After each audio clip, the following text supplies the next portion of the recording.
Welcome, Divine Wisdom Seekers, to part 3 of the All 12 Signs video series for Jupiter in Taurus. Hello, and welcome. My name's Chloe, and I work with card divination, astrology, and I channel energies through my body.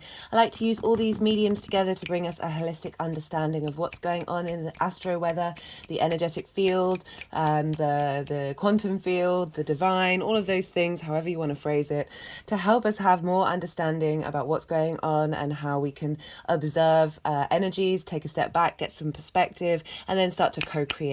And yeah, just love bringing all these things together. And this is going to be an all 12 signs reading. I think I'm only going to do Virgo and Leo in this video. I think I'm going to split part 3 into 2 parts. Yeah, just want to say thank you to everybody watching. I really appreciate it. New and returning viewers alike. It means a lot to me. I love holding space and doing these readings for everybody, seeing what's going on with everyone. Yeah, speaking of which, right, so I recommend checking out your rising sign first. This is where the Ascendant is, and this is in the first house, because the astrology that I'll be talking about will be linked into those of you who have the rising sign. However, this doesn't invalidate any of you who are just checking into a particular sign. Look to where that sign falls in your chart. Look to the house that it's in, the themes of that house, and apply those themes to the messages that come through. Take what resonates, leave what doesn't. I work with Hellenistic principles. This is based off the Greco-Roman period from over 2,000 years ago.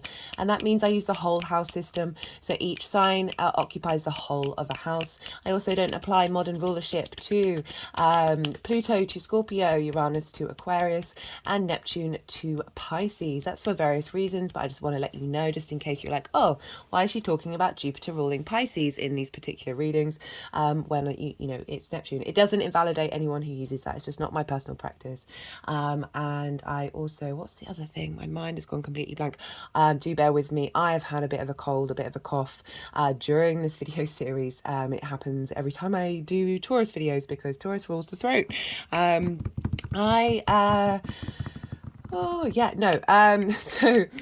use when using the tarot and astrology, because there are lots of different frequencies, there's lots of different ways these things can show up in your life. It can be very literal, it can be spiritual, emotional, physical, whatever that is. Astrology and tarot can be both about you and the outside world or people in your life. What I focus on in these collective readings is the inner work. If you wanted a personal reading to ask a certain question about a specific topic, then the reading would be different.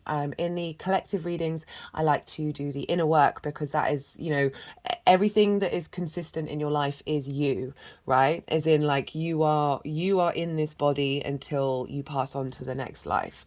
So you is the key focus for these general readings, because the more that we do that inner work, the more that we question ourselves, question our environment, question me, guys, question absolutely everything, and sit with it and see how you feel, not only emotionally, physically, spiritually. Pull back those layers, work through those trauma responses, those limiting beliefs. The more we open up the space to our soul's vibration to come out and be loud and proud, and then that changes the frequency around us. I mean, I'm sure those of you are aware of how important frequency, how important vibration is, and how it affects everything around us. So the more that we get in tune with our own inner frequency, and what I love about this is all this Taurus energy. It is the throat, it is our throat chakra, learning how to speak our truth without feeling fear or shame or so many different things is such a key thing of this Jupiter transit. And then that really helps the work. It's quite difficult sometimes to get to the throat chakra because we've got to move through those other chakra points, the root chakra, the sacral chakra, solar plexus, and then the heart. Always operate from the heart, I find, is the way to help us access both the lower and higher chakras. But I deviate to the inner work, that we change that frequency. That means opportunities, work, romantic, friendship, all of those things, whatever else in your life that is external to you, grows with your frequency. And so the more that we integrate, the more that integration energy is available and out in the world. And we're dealing with so much collective trauma that's been through shame and rejection and so many other things. It's all very loud and proud right now. And so the thing that we can do to not only help ourselves but help the collective is to do the inner work, is to question, is to be in a state of serenity, no matter what's going on. It doesn't mean that these things don't cause emotions to come up, causes pain, causes frustration, but you can still hold space for both of those things. You can have that sense of serenity of moving forward and being, as well as being very in the present, and holding space for whatever it is that you're going for. It's not about spiritual bypassing. It's about being able to be multifaceted and being able to be in that moment of that anguish, as well as this isn't permanent. I am open to the abundance of the universe. Right, that's my spiel. I really recommend checking out the collective reading for the Taurus, Jupiter in Taurus, as well as the collective reading for the Taurus new moon, because that was the first lunation of Jupiter being in Taurus, and it was a Taurus lunation. So we got a big boost here. It wasn't an eclipse. Beautiful energy. Also, I do try and do like different things in each of the introductions. I break down the collective reading in a concise way in part 1. I talk about Keanu Reeves and Andy Warhol, who have aspects that are showing up for us for between now and September the 12th, because this video is for Jupiter being in direct motion. It's going to go retrograde on the 12th of September. I'll be doing a separate video series on that. So I just used examples, and there was quite some interesting quotes that then were very relevant for a lot of the readings that followed that. And yeah, I do always try and add another layer to what's going on. In this introduction, I am going to be talking about two, and I'm just going to shuffle cards while I'm doing it because it's fun. I'm going to be pulling, so I'm going to be talking about two articles that came out. It was on the morning after Jupiter's ingress, but it's from this paper in London that's free. It's called The Metro, and most of what they have in that paper is from the day before. So very much still in that Jupiterian energy. Jupiter moved in on the 16th of May, and that was the 17th of May's paper. And when planets enter a sign, this is when they're quite potent in the messages of the whole transit. Like that hasn't always shown up, but it is more consistent than not that the 16th, 17th and 18th, you might have got just the sensations and emotions and or things may have happened in your small little micro clues that may have happened of being like helping you understand what this transit's going to be all about. And the first article, and I talk about this loads in the collective reading, was about how let me just get my phone up. So it was the head title was, let me see if I can put it up here. This is on my actual phone that is nearly 7 years old, so it's not a bit blurry. We're safe from killer astronauts asteroids for 1,000 years, fingers crossed. And it's so appropriate because Jupiter plays it is the main thing that's keeping us safe from the asteroids, from the outer solar system, as well as keeping the gravity of the asteroid belt in check as well. And I just thought that was so, when the astrology really shows up very loud, that, and I always try and talk about the physicalities of the planet as well, because it just blows my mind how there are usually a lot of similarities between the energetic resonance that over thousands of years have been picked up by astrologers to do with these planets, and then with the more that we're learning about the solar system, the more that's showing up in the physicality. And that's why I sort of always talk about how there's lots of different vibrational frequencies which each planet, each aspect, each chart, that we can work and access all of them, and the more that we're in observation, like, oh, that's showing up in the physical world and also that's affecting me mentally, or I've had a spiritual shift that I couldn't even put into words, but you just get that energetic feeling. That I just thought it was hilarious that Jupiter was showing up not only astrologically by moving, but also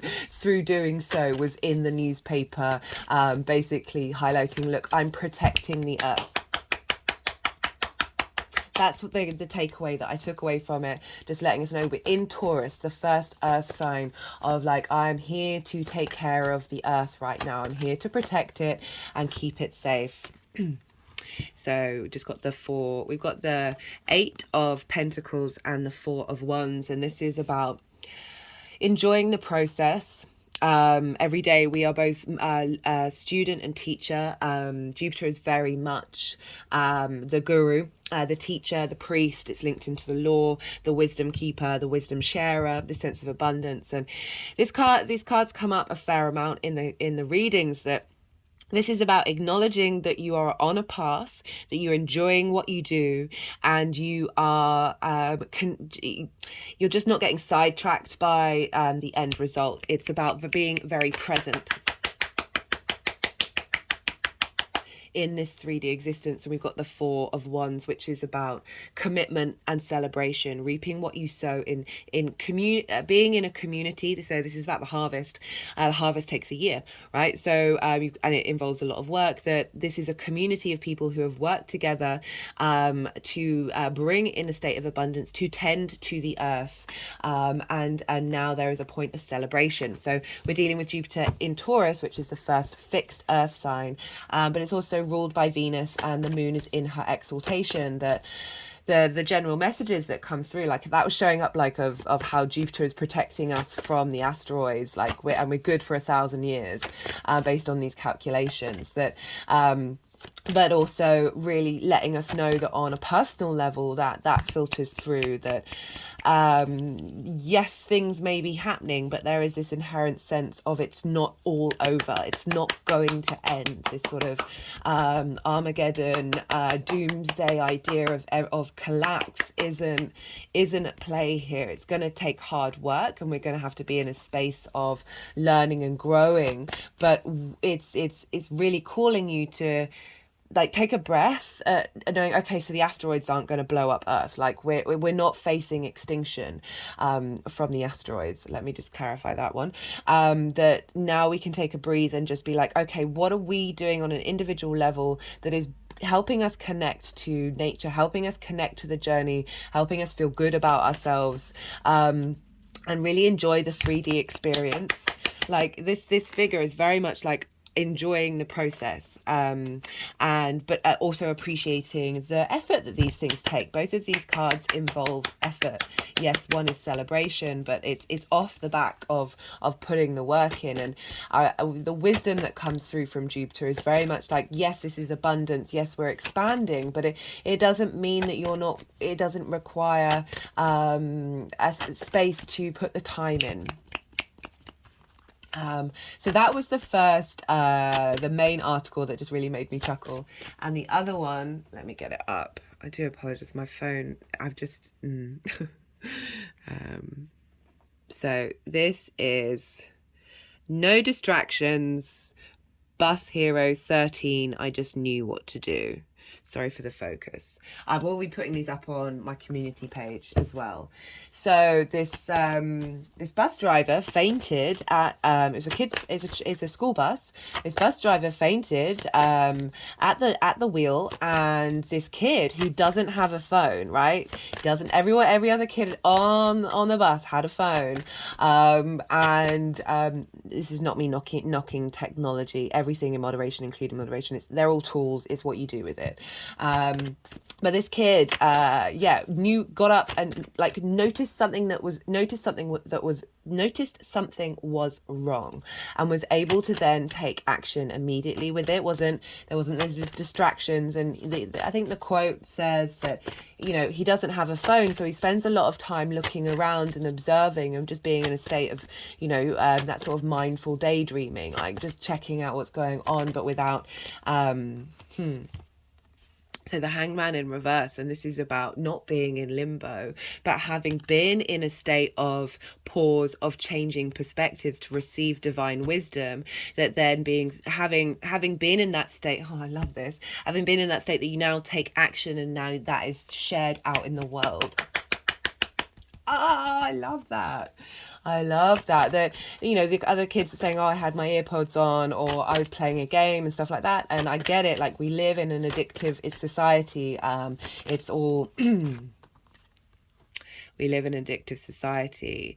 With the Five of Wands, this is about there's movement, but things aren't moving anywhere. There's no direction. There's a lot of there's conflicting energy, that we are so busy. We are so this is for a lot of people, this is how they may feel, whether consciously or not, this is the world that they're in, that it's competition, it's there's just a lot going on without feeling like you're making progress. And then we've had this, when I was talking about the kid, of when and this is what Jupiter, I feel, is really calling for us to do, is to spend time in stillness, to get in touch with your environment, be that your physical body or your personal relationship to the 3D world, and just allow yourself to decompress, allow yourself that space, in order for your senses to become more heightened and more in tune with what's going on with the frequencies around you. And we're all, in my personal opinion, we're all channelers. We all have intuition. We are all healers in our own way. It's all very personal to us. That's why the universe signed up for this in individual form, is to experience all these different ways of exhibiting its wonder, our wonder. We are it. Like it's not a separation. Even though it also kind of is. That we're just very, very busy. And I love that article coming up of being like, this kid saved that, well, not, I don't want to be dramatic, we don't know what the crash would have been like, but did a thing that helped the people around him, and was able to do so, was present. And Jupiter, Taurus, the physical body, our physical senses. Venus, how we love, how we connect to things. The moon exalted there. How is our intuition? I love the moon being exalted there, because it's really leaning into, it's not just your emotions that link into your intuition, it is your physical body.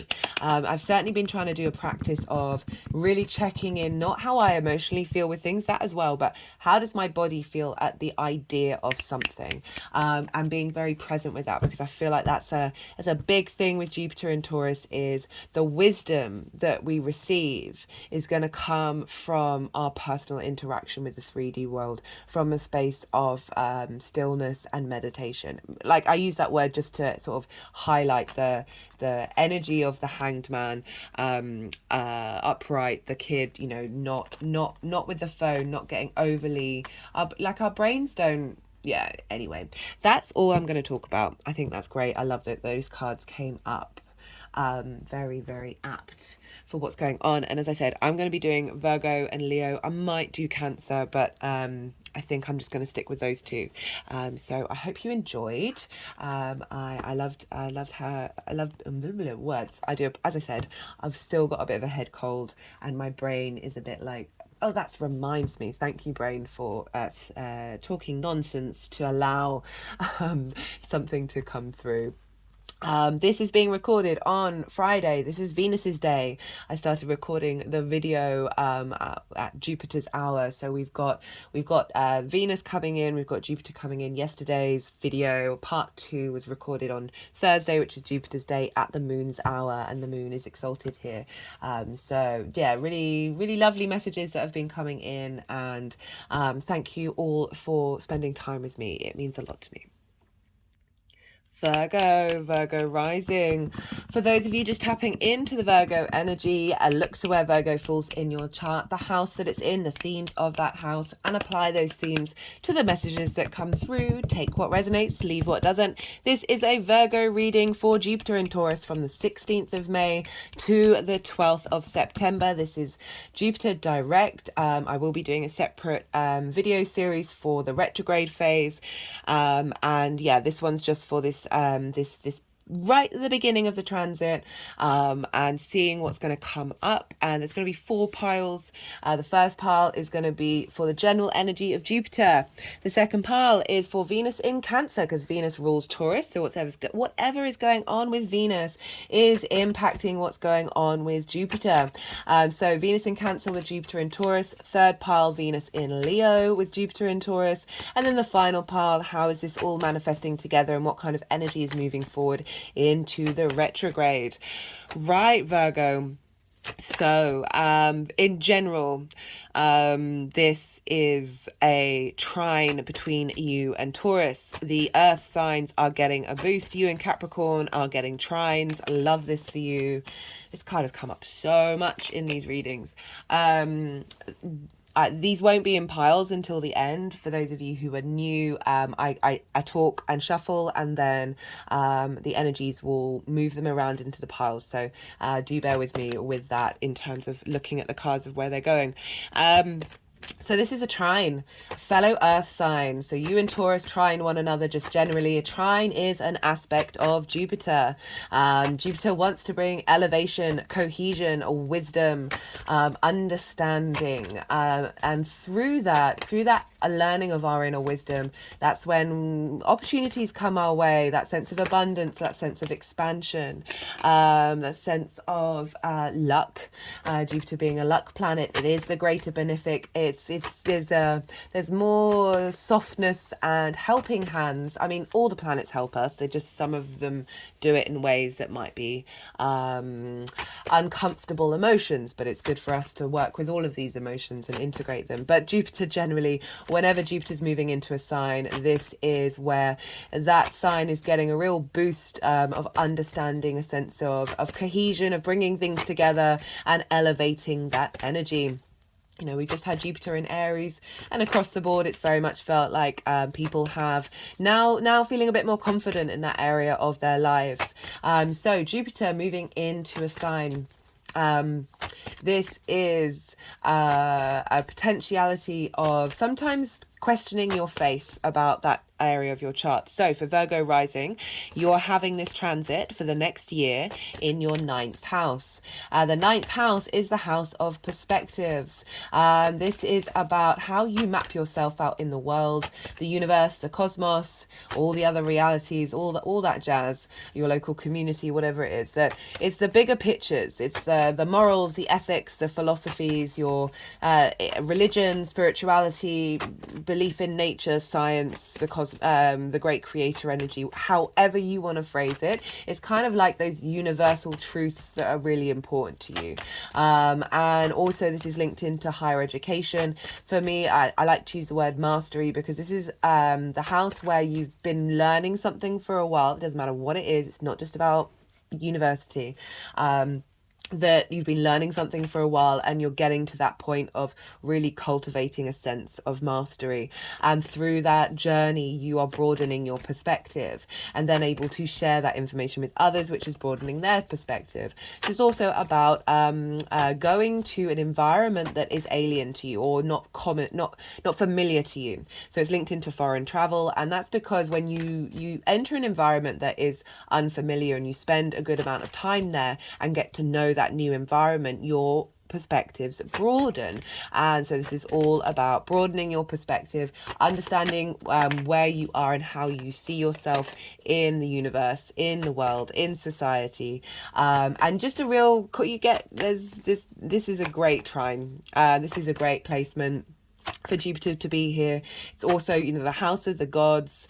Jupiter traditionally is linked into priests, so you've essentially got a priest, a very wise guru walking through a territory that is very much linked into questioning things, being an observation, just thinking about, you know, big ideas. And Jupiter is the biggest planet in the solar system. It's expanding your attention. You're wanting to spend more time in this area of your life. There's a sense of ease and flow. But as I said, this can bring up tests of faith, particularly in the 9th house.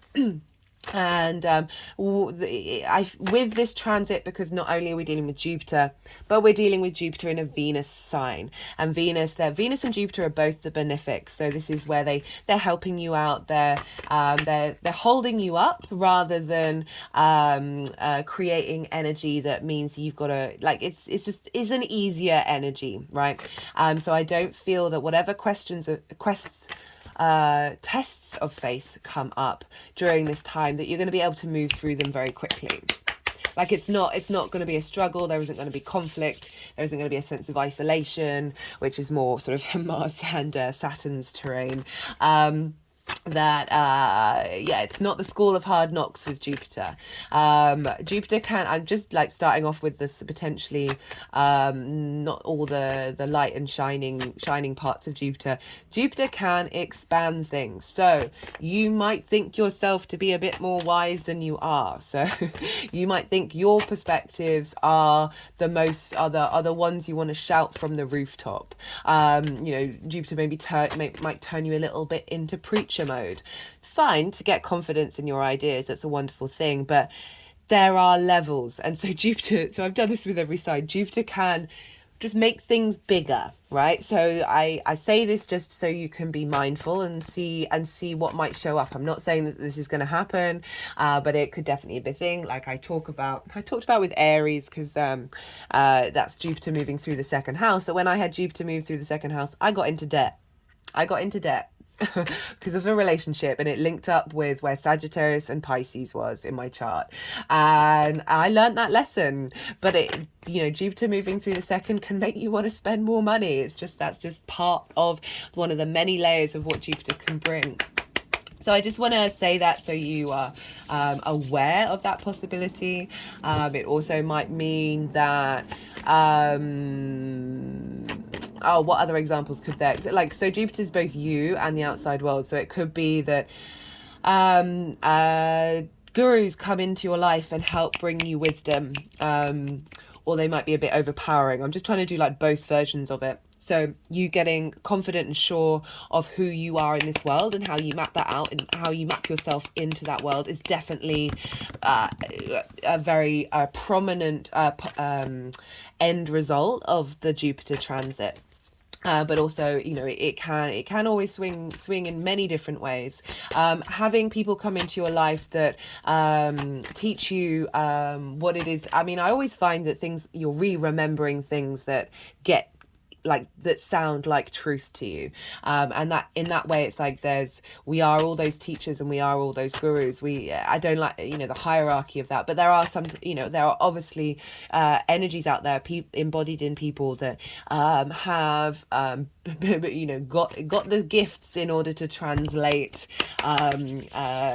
key information that helps you feel at peace in this existence and how you would like to see this existence be, however that turns up for you. You might feel a desire to to engage in that mastery of learning, really hone whatever it is that's important to you. And as I said, that mastery could be about anything. It's that drive to start up with that. You might want to go do some foreign travel. You might want to go to an environment that is alien to you. It doesn't just have to be like in a far off land. That's just one version of it, and that obviously shows up as well. But I have certainly found that it also means traveling lands in your internal world. Traveling different dimensions, traveling all of those possibilities that aren't having you physically go somewhere that is uncommon to you. We have lots of different modalities, and that is certainly at play with Jupiter moving through the ninth. So Jupiter can come up with opportunities straight off the bat. It's all going to depend on your chart. I've noticed different versions of this on a personal level and in other people's charts. Like I list all these things not to sort of tick all the bases, but this is how astrology works. It shows up in different ways. Opportunities may show up straight away. We are going to have a retrograde though. The retrograde is going to be over the same degrees that Mercury's just done. Actually, Mercury's still going over the degrees. I think, where's Mercury at today? Let me just check.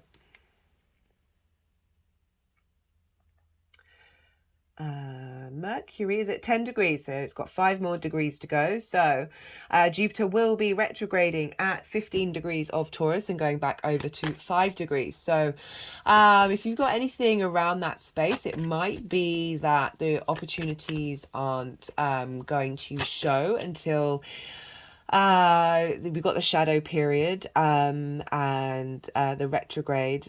and then you've got going back over that. So I just feel that there's nuances here for the opportunities to turn up. So it's not it's if they haven't turned up recently, it's not that they're not going to.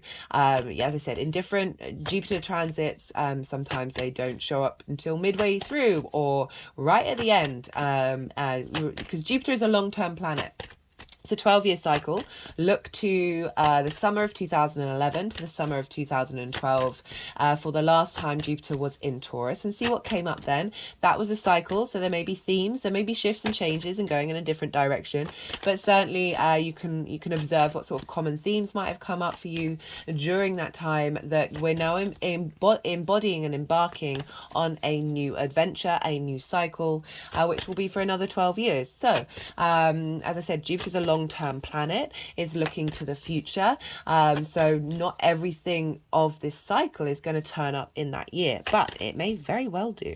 Guys, I just want to let you know that you're embarking on a new discovery of I love this for the ninth house. I've spoken to a lot of people who've just had a ninth house transit of Jupiter, and just generally feeling very confident about who you are in the world. It doesn't, and when I say that, it's not that things don't happen that might shake that, but it's just this sort of knowing, this felt sense, this understanding and appreciation and confidence in the way that you're walking through the world, and like essentially a boost of that. I mean, we've all got our days, and it's all not always going to be wonder and light. I mean, it's very rarely all that, but it's about how you then walk through it, you know. Can you still smile? Can you still acknowledge the reality and how it doesn't, and how these emotions aren't invalidating everything that you've just gone through? So yeah, that's great. I love this transit because it's trining your Virgo energy. It's trining your ascendant. So as I said, free flowing information. They're on the same team. They want to share information. There's wisdom coming through. There's elevation. Trines, there's just an ease. You're just moving with more confidence. And this is so between your first house, or your Virgo placements, and for the first house, this is how you embody your sun or your moon in your actions and your deeds. This is your vitality, so you're getting a boost of Jupiter feeding in as that strength of how you perceive yourself in the world, how you perceive what matters to you in the big picture in the world, is feeding your actions, is feeding how you embody yourself for the next year. And just having a bit more of a skip in your step when, you know, you're really spending time. I really recommend for everybody spending time in stillness, spending time in nature, and just allow yourself to be in observation of how you physically feel about things. And one of the practices that I really like doing is when there's a sensation as a sort of a physical body meditation, is if you get a sensation in any part of your body, just be in observation of it and then follow where it goes. And sometimes they can end up leaving your body, like moving around all of your body and then leaving it. And I just find that is a really it's you're not worrying about breath work, you're just following the energy. There's no expectations behind it. You're not there's not an outcome. It's just being in observation of your physical body. Like, the universe wants to be seen, your physical body wants to be seen and loved. It is a temple. It is a phenomenon of I can't get over just how amazing the body is for healing, the capacity that we have for that. Anyway, I sidetrack. So that's what's going on with Jupiter. Because we are dealing with Taurus, which is ruled by Venus, we look to where Venus is. So I mentioned at the beginning, there's going to be 4 piles. The second pile will be Venus in Cancer. And she'll be in Cancer until the 5th of June. So not much longer on that transit, but still that's been from the 16th of May. So Venus in Cancer and the moon has played a prominent role in the beginning part of Jupiter's transit. And you have Cancer in your 11th house. This is the house of good spirits. It's a very positive house when we have transits through here. Feeling good about yourself, Venus coming in and harmonizing those actions of that Mars transit, solidifying and bringing a sense of appreciation and value to your intuition. And she's that's the house of hopes and dreams, the house of groups and alliances, the house of reaping the benefits of the work that you're doing in the 10th house, which is your life purpose. So Venus in a sextile to Taurus in your 9th house. She's also sextiling your ascendant. So you've got trines and sextiles for this. So this is, sextiles are an aspect of Venus. She wants to bring creativity, love, appreciation, value, a sense of connection, a sense of harmony, and love. And so you've got sextile energy and Jupiter energy. This is free flowing, soft. It's some of it's soft, some of it's subtle. I've also seen trines where it's like, oh, I really feel this is showing up, but it's not in the same as conjunction, squares, or oppositions, which are called hard aspects. So there's a lot of creative, inspirational energy around up to the 5th of June. For you, Virgo. And so Venus in the 11th, feeding into Jupiter. So helping you get a sense of understanding, appreciation and value of your hopes and your dreams, bringing some harmony to them with the groups and alliances that you are in, with the work that you've been doing in the 10th house, feeding into your house of perspective. So that's either getting a clearer understanding and support and nourishment of how you see yourself in the world, how you're getting some confidence with your perspectives that are in alignment with your hopes and your dreams, working hard, learning to master something that is going to facilitate your hopes and dreams as well. It could be through engaging in groups and alliances and friends, that your perspectives expand. You find wisdom from those people.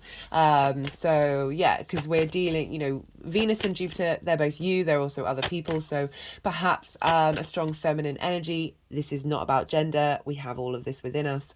That a strong feminine energy is cropping up in your groups, in your friendship circle, that is helping you see the value of yourself in the world, providing wisdom and support. That can also very much be a thing.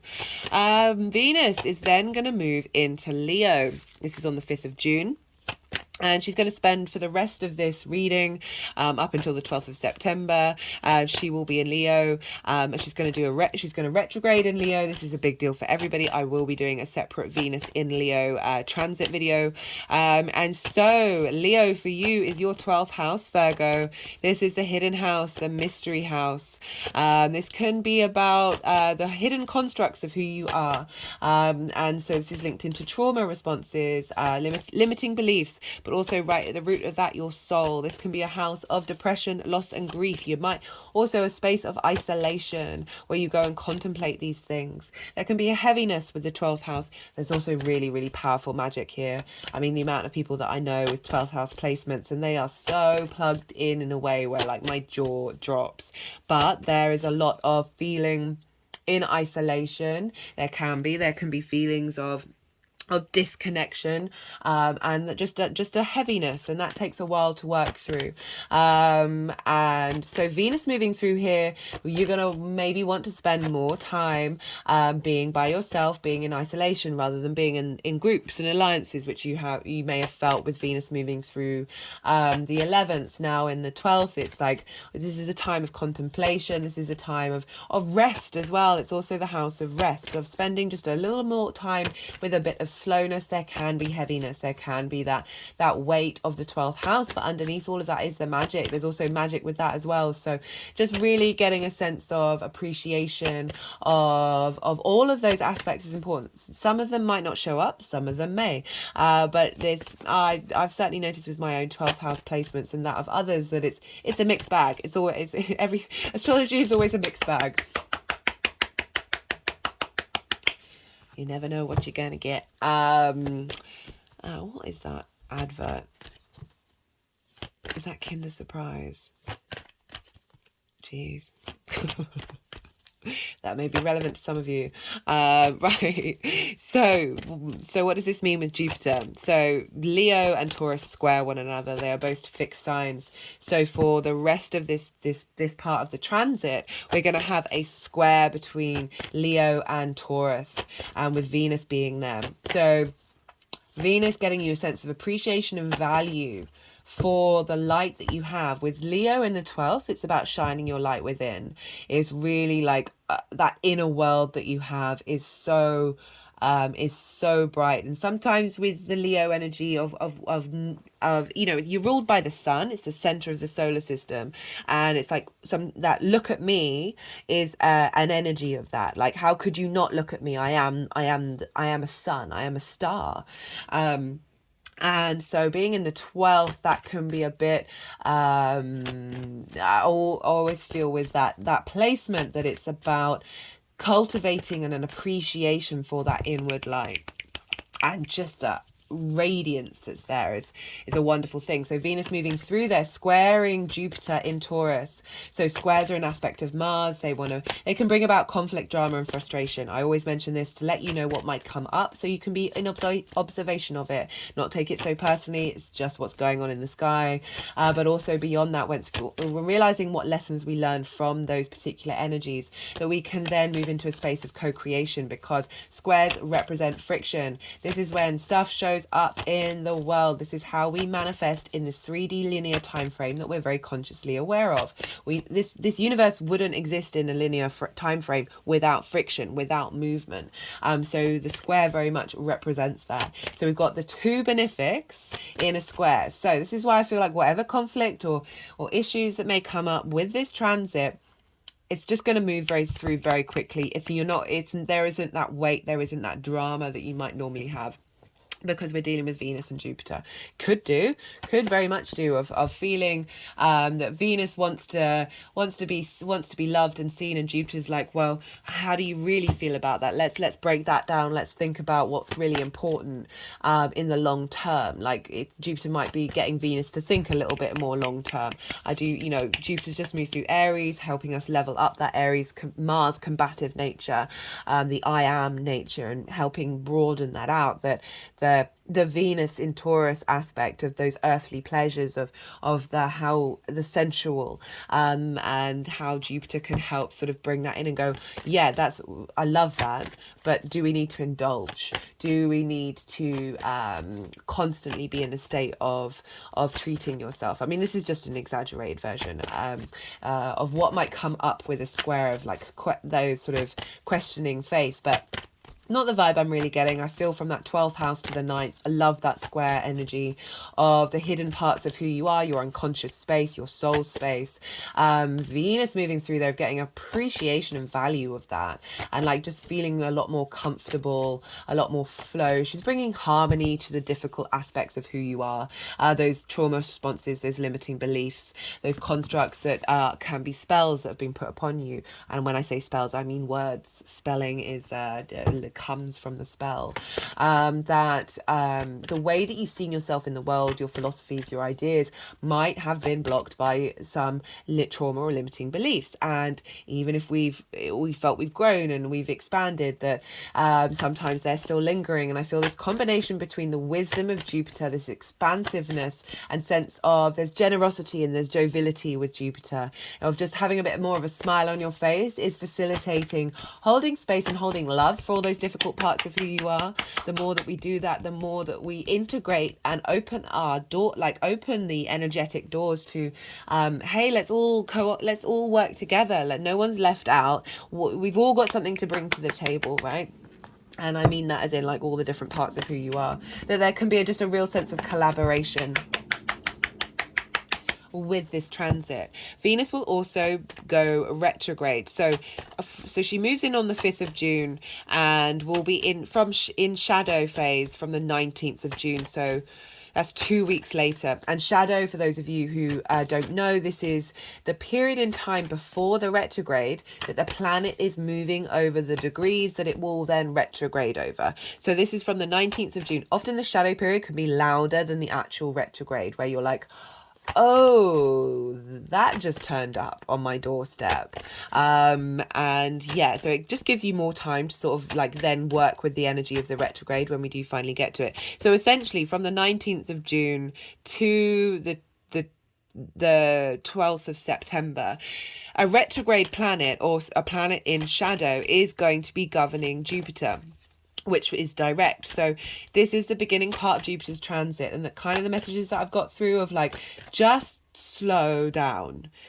Don't, there's a, we're absorbing, we're in observation, we're learning, we're getting the lay of the land during this transit. Opportunities may come up. This is not me saying don't take up any opportunity, but Jupiter and Taurus, the difference between that and Aries, which was more go, go, go, go, go, that there's naturally just a slowness. There's a naturally just a, I am going to think about this for a little while longer and I'm going to sit with it. That's definitely been the vibe. And with Venus retrograde for most of this transit, this first half of this transit of Jupiter, that's going to be, you're going to have that retrograde energy, that revisiting, that revising, that going over, that finessing of Venus feeding into Jupiter with a square. So it's not about not taking action. Yin night energy, which is Taurus, is not about not taking any action at all, but it's about cultivation,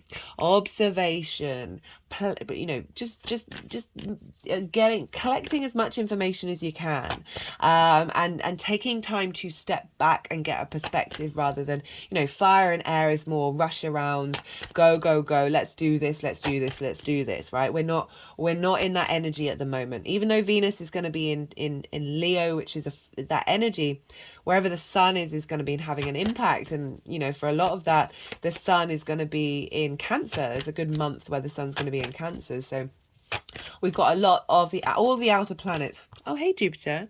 All of the outer planets are in either yin night signs or are being governed by a planet that is. So we've got a lot of energy that's really asking us to think long term and to think slowly and to be okay with that stillness. Think about the article that I talked about in the introduction of that kid who, because he doesn't have a phone, takes time, just allows himself to take the time. We're so used to filling up space. I've really been working on the fact that there are times in these videos where I'm quiet, and there's all that I think about is like, I need to be giving you as much information as possible because time is so limited, that there's so much going on in the world that in order to be of value, it's just got to be go, go, go, go, go, go, go, go, go. And I've really had to sit with it after these last couple of months of having a lot of stuff in earth and water, of being like, no, it's okay. And it's actually really important. Sleep is one of the most important things that we can do. As a thing that being Venus in the 12th might mean you do a lot of lying around and a lot of sleep. That's the time when we compress and work through everything, and our subconscious digests and understands what's been going on. And it's just generally a very clear message of getting barefoot on the ground and just allowing yourself that space, however long it is, even if it's a minute, just being like, no, this is for me, and there's no expectation, there's no end result. I am just sitting here, breathing, doing what I need to do, and decompressing to re-explore. Okay, so, oh goodness me, I haven't even, right, so because we're dealing, so that's Venus, right? Because we're dealing with Jupiter, we look to the signs that Jupiter rules, because wherever Jupiter is will be impacting and leveling up the Jupiter ruled signs. It will also bring in themes from those signs and those houses to what's going on with Jupiter. For example, I use that example, second house transit with Jupiter. I got into debt within a relationship, and Jupiter rules my 5th house and my 8th house. The 8th house is like give and take, shared resources, and the 5th house is romance, and creation energy. So it was very much like, yeah, hi astrology. Hi just showing up really, really loudly. Thanks. And I learned a lesson. I learned a very, very valuable lesson, which was also about my own self-worth and my value, which is the key thing that I talk about in the second house of, yes, I spent money, but I was diminishing my own value, and the reason I needed to go through a really big lesson with that to be like, never again. That's not happening. So that's why am I talking about that? So, right, that's why I'm bringing in Sagittarius and Pisces, because it's just going to add a nuanced understanding of what's showing up with this Jupiter transit. Also, really recommend checking out where your Jupiter is in your natal chart and the house that it's in, because that will then add another personal layer to you about what's going on with Jupiter. And so, Sagittarius, for you, I was talking about rest, wasn't I? With that Venus in the 12th house. Even if it's just being in isolation and doing creative things, it's not really about the external world and what the external world needs. So for you have Sagittarius in your 4th house. This squares your Virgo energy. This is in your home, your roots, your foundations, your ancestors, your lineage, your parents, the roof over your head, and your private life. So we've got the 9th house here of philosophies, connecting to bigger pictures, and how contemplation of this may happen in your home, readdressing and rebalancing your foundations, reconnecting with your ancestors, having support from your ancestors, your lineage, your past lives, all of these things, dynamics and perspectives linked into your parents, shifting and changing, and yeah, those are themes that may crop up, and yeah, maybe you want to move home. That could very much be a thing during this transit that facilitates your perspectives and your maybe moving for work to a different land or for study, anything like that. So Pisces for you is in your 7th house again. So we've got a lot of angular houses themes cropping up here. Pisces is in your 7th house of intimate relationships. This is the house of other. This is business, friendship, and romantic. So your perspectives of the world. How might this show up of what it is that you need from those one-to-one relationships? As I said, business, romantic, or friendship. These are just the important people in your life. This can be a business partner or clients, intimate friends, more sort of long-term relationships, because the more short-term relationships are more the 5th house, and it's marriage, because it was a contract, was very much linked into the 7th house. So the 7th house can be about contracts. So how might this show up in terms of Jupiter? Well, as I said, Saturn's moving through there. We've got a sextile with Saturn. So creative energy between you and people in your life, intimate partners, that are helping broaden your perspective, learning and teaching and growing in an environment with maybe it could even be a figure on YouTube who does spiritual talks that you come across, and then you have that sort of one-to-one dynamic, even though obviously it's not one-to-one, but you are engaging with that person who is talking, one person who's talking, who then might become really important to you. That might show up. Someone in your life might show up that is going to play a role in how you then see yourself in the world. I'm really getting more that you getting your understanding of what you need from one-to-one relationships, and how you then see yourself in the world, and that dynamic is going to be a key part to at least the beginning part of this Jupiter transit.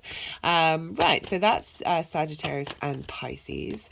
Generally, up until the 11th of July, we're going to have Jupiter close to the North Node. So on the 11th of July, it will move away from being 10 degrees, within 10 degrees. So it's breaking out of that conjunction. And so this is nodes make things nodes exaggerate things. And so the North Node is, we've had a lot of eclipses here, and now Jupiter's moving through here and helping us give wisdom and understanding to all those changes. And Jupiter next to the North Node of what we've been striving for, what's important for us.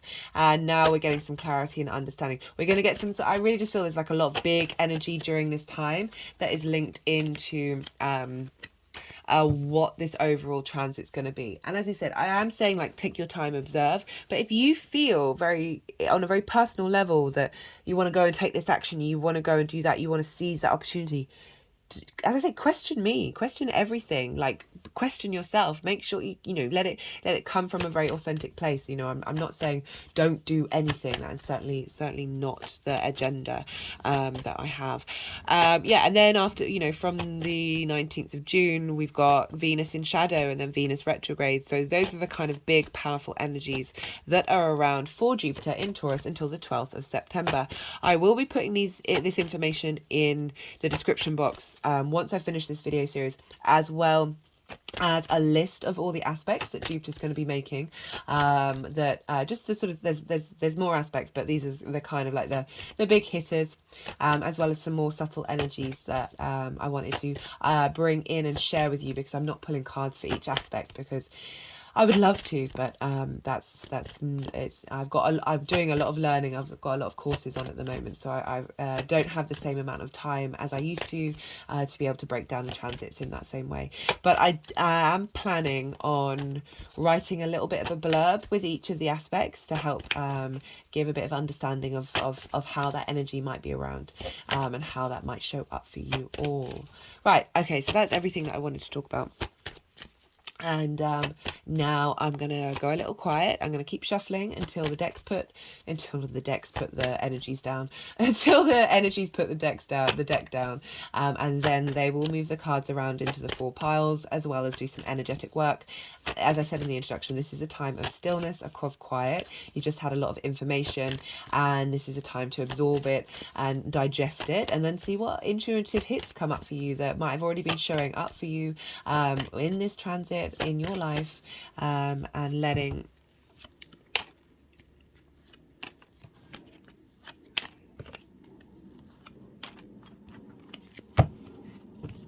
and just letting things come through.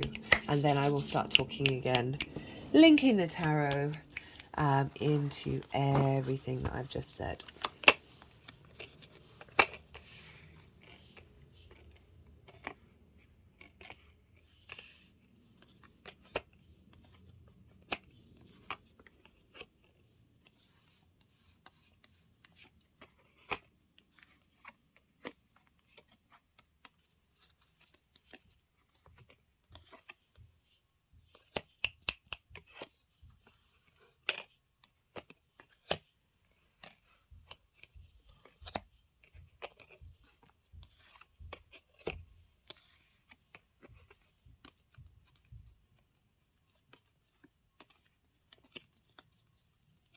Oh, I've just noticed you got 2 aces. Love that.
Okay.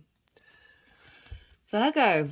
So the first pile, general energy of Jupiter moving through the ninth for the beginning part of the transit. So we've got these two cards here as well as those other cards, and this is kind of like what's going to get cultivated and cleared. And you know, these are two very similar energy cards, and this is about not feeling supported and being in survival mode, right? So the Two of Pentacles is about not being able to make decisions because you've got too many balls in the air and you've got to just keep on going. I always point out the ships are on very high waves. There's obviously, you know, there's quite a lot going on. They're in survival mode. Imagine being on that ship. You are moving forward and taking action, but it's not contemplation. It's like, okay, I've got to do this in order to stay alive, rather than I've got to do this in order to expand my perspective. And the Five of Pentacles is very much about feeling left out in the cold, feeling not being supported. But there's also deep resilience with the Five of Pentacles, because you know they keep going. The Two of Pentacles keeps going as well, but they've clearly been out wandering for a good period of time, and they are still here. We are still resilient. We are still here.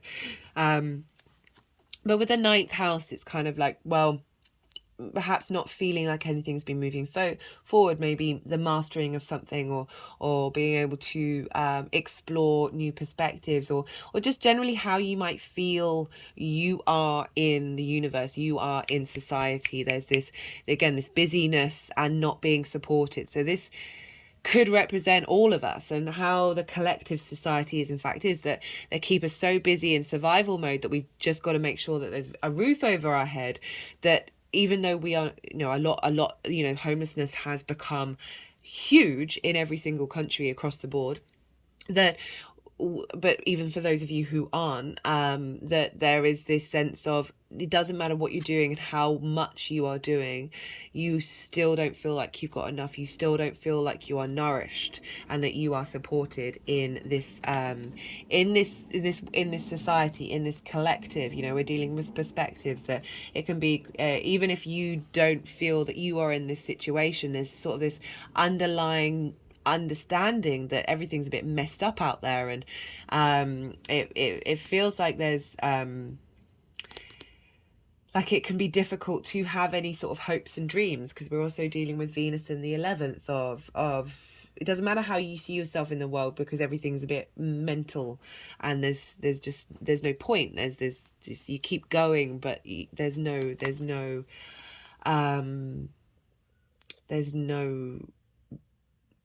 hope in it. Sorry, I'm gone on a bit of a tangent. But like on a personal level of like not feeling like whatever steps that you're taking are getting you to the space that you want to get to. And we've got the five, sorry, not the five, that's the five. Got a lot of pentacles here. Yeah, everything but the sun. Hey guys. We've got the Three of Pentacles. For those of you regulars, you know that this is my favorite card in the deck, because this is about acknowledging your own mastery. You've put in the work, you put in the time, but also like being able to see clearly that you have something to give. Sometimes a lot of us have a lot of self-criticism or self-worth issues that we can be blind to our own strengths. And this is about work, not only knowing your own mastery and putting out that frequency and that vibration, but we've got collaboration here, because we've got two other figures who both have their own skills, and they are helping.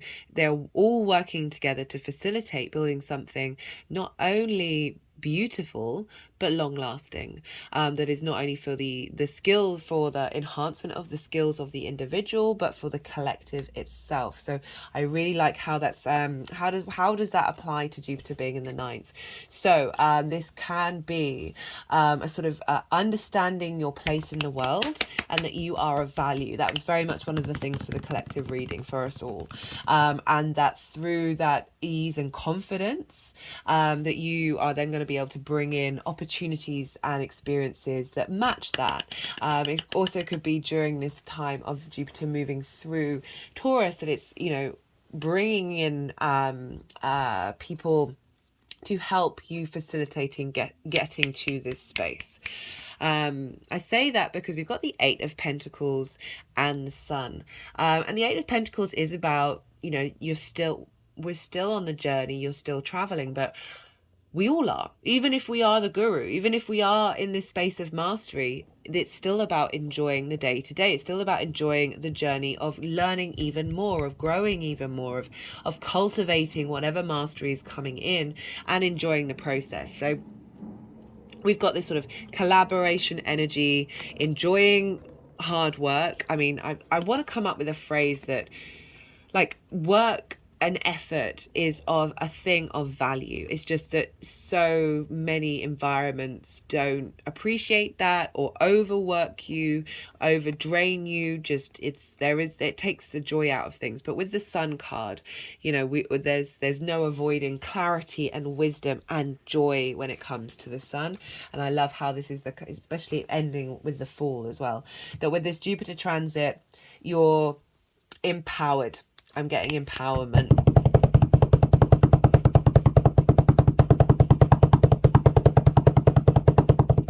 Because then next year, Jupiter will be moving into your 10th house. Right. Which is from that empowerment of the 9th, knowing and understanding who you are in this world, being confident in your perspectives, that has a ripple effect into the 10th. So we have for Venus in Cancer. And this is linked into hopes and dreams. This is linked into friends, groups and alliances, as well as reaping the benefits from that 10th house. And so this is creation energy. This is a sense of appreciation and value energy feeding between Venus and Jupiter in Taurus.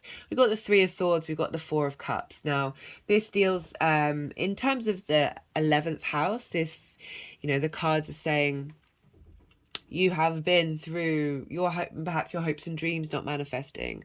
Perhaps they're not manifesting in the way you've been heartbroken by certain groups that you've been in, certain alliances that there's been this feeling of, you know, not only that, but comparing your situation to other people. So this is Venus in Cancer as well as Jupiter in Taurus. So this is also about your perspective as well as your hopes and your dreams, of things not coming to the forefront, of things not going the way that you would like them to go, and that causing pain and stagnation. Like, that's an exaggerated version of it, but certainly that kind of like that heartbreak around of not feeling like you fit in, of not feeling like you are recognized or appreciated. And we've got that with the Seven of Swords. This is about thinking differently. This is about finding a different perspective. This figure is stealing from the other camp. Just as, you know, the dawn is here just before the day of war, right? So it's saying, how do you think about a situation in a different way rather than doing the same old thing? So with this combination of these cards, it's kind of saying, yes, we have this. Yes, you may have moved through this, but there's still remnants here. There's still that space, and these things may come up, and now you're thinking about them differently. Because we've got the two benefics here. We've got your perspective in the world, how you see yourself in the world, the universe, etc., as well as hopes and dreams and groups and alliances. So this is saying that this Venus and Jupiter transit is solidifying whatever journey that you've been on of thinking differently. And it's highlighted by the King of Wands and the Ace of Pentacles. So the King of Wands, this is knowing your own confidence, knowing your own passion, very much being in command of those elements, command of the fire element.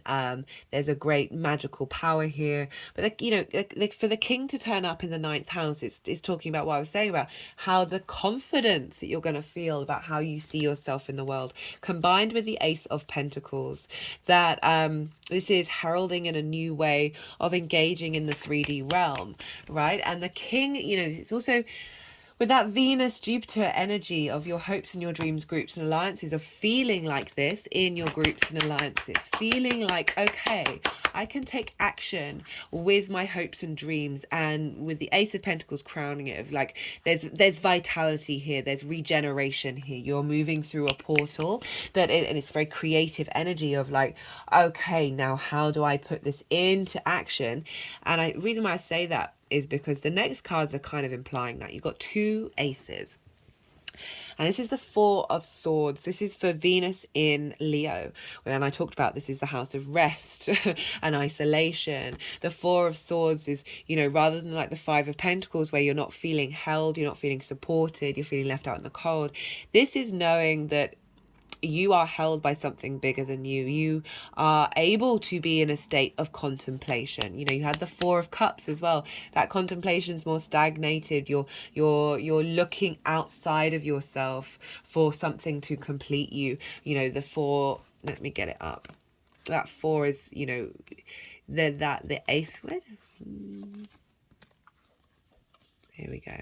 That through comparing yourself to the outside world, you're not realizing that you have the Ace of Cups within you.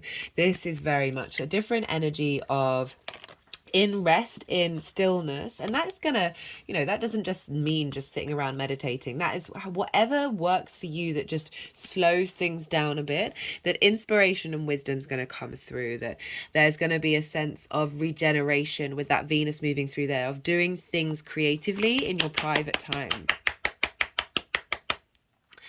Because, and I say that because we've got the Ace of Wands here. Well, the Wheel of Fortune, this is the Jupiter card, and this is about there's a shift and change in fate. So there's a change in the way that your 12th house and your 9th house are working together. So I feel like it's very supportive, that 12th house dynamic. The you know, if this figure is asleep, we're dealing with the unconscious mind of now we are moving into a dynamic that is full of vibrancy and full of life. So we've got the Ace of Wands, we've got two aces. So this is the square between Venus and Jupiter that is bringing in, you're entering in this creative new way of engaging in the 3D world in terms of how you map yourself out in it, and what are you mastering, what are you learning, and now the Ace of Wands is coming in with new ideas, new inspiration, new actions to be taken.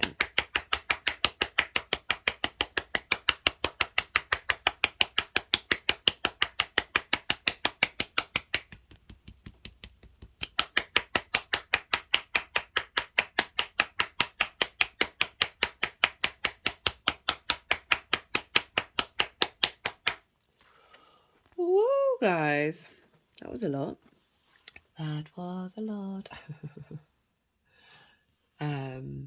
Yeah, so pretty powerful stuff here for you all. Really like this combination of the Four of Swords and the Wheel of Fortune and the Ace of Wands. Like, yeah, this isn't just rest, it's more just being in a space where you can dream, you can contemplate. And this is not the survival mode of the Two of Pentacles and the Five of Pentacles. This is an ease, a flow, a creative and inspirational energy coming in. So for the final pile, for how this energy is moving forward, we've got the Queen of Cups and we've got the Fool. So we've got this, so this is like the energy that's moving into the retrograde, and I love that the Fool, I love this combination. This is very starting a new journey, being open to what's ahead of you. But there's also that Queen of Cups. She's very nourishing, she's serene. There's huge psychic power with the Queen. She is sitting at the edge of the beach. She has the whole ocean and sky before her, that broad perspective, that broad horizon, and seeing what is coming on the horizon, right? So it feels with this retrograde of being very open, enjoying the experience of the 3D world, but from a space of just being in that observational space and seeing what messages come up with that retrograde. And if we're looking at it as a sort of part of the manifestation of the general energy of the transit, you know, the Fool is, in terms of the ninth house, is the journey that the Fool goes on is so open and so, like, the good, the bad, and the ugly. Whatever happens, you're embodying the Fool energy of enjoying the experience of being in this 3D world. And so for that ninth house of how you see yourself in the world is that it is an adventure. Life is an adventure, coupled with the Queen of Cups of you are being held. You're in a state of being able to nourish yourself from a very imaginative and creative energy, and you know, she has this chalice which she's looking into, and getting clues and answers from that chalice. You know, we all have intuition, guys. Like, it's every single one of us. It's just that intuition's come up a bit in the readings, that it's the more that we get in line with our physical body, the more we slow down a bit more, the more that's going to just help boost our intuition, for sure. I mean, I know this is all probably quite obvious to everybody, but sometimes it just needs repeating. Okay, I'm pulling some clarification cards for you. I mean, look at that spread. I just want to, you know, I know she wanted to be there, but I want you to check out these cards. Right, so I'm going to pull some clarifications. All the decks are in the description box if any of them take your fancy. This is the numerology deck, what wants to come out for Virgo. We've got change of another 5, a shift and moving from one space to another. I'm not surprised with that ninth house. It generally just, again, that confidence, but not a brash confidence. I feel like the Fool really does embody that sense of flow and ease and moving through the world, but without thinking that you're untouchable, that things aren't going to affect you. They are, but how do you deal with it? What is your mindset? What is your perspective? Change of perspective, elevation of perspective. Got the Wheel of Fortune spinning, fate, change. Fortune. I've got change on change on change, guys. And that's yeah, I mean, couldn't make it any clearer, really, could we? And interesting, they've gone with the Happy Buddha. So we've got love partnership. Whenever these kind of cards come up, I'm like, guys, if this was a personal reading where you're asking about love, I would read this card in a different way. But I feel with the ninth house, this is a love partnership between you and how you see yourself in the world. Like, there's a lot of care and appreciation in how you are moving through the world and how you see yourself in it. But I was talking about the Happy Buddha. And very full energy, but also 9 of Cups energy of being in a state of gratitude and abundance, even if things aren't going your way. Just you know, it's not that you don't then deal with those things and try and change that situation, but it's coming from a vibrational frequency of, I'm okay with this. I'm good with this. I'm able to deal with this, and I'm able to expand from this. Like, it's not holding into that space of grief and loss and oh, I didn't get what I wanted. It's like, okay, cool. What next? How are we moving this forward? And have we got a smile on our face? So yeah, just a lightness, a confidence with this ninth house transit for sure. Right. So, do they want any more cards to come out? Super clear message.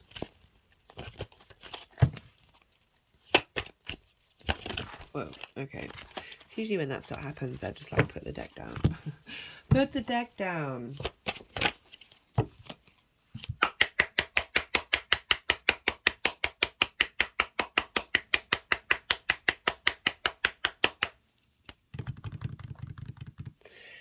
Final message for my Virgos.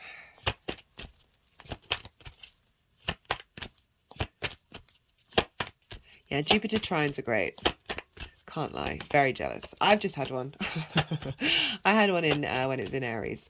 And obviously, you know, Jupiter's trining wherever you have Virgo in your chart.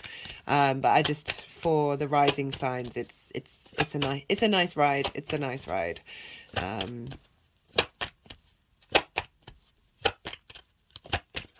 Okay, what is going on? trying to think if there's anything else that I wanted to say. Effort. That's so funny. That is so funny. Like it's these things take effort. It's a different kind of effort, isn't it? Right? Moving from the space of feeling weighed down, bogged down, not necessarily moving forward, to the space of being able to enjoy the journey. Like, that's a hard thing for all of us to do given the current climate that we're in.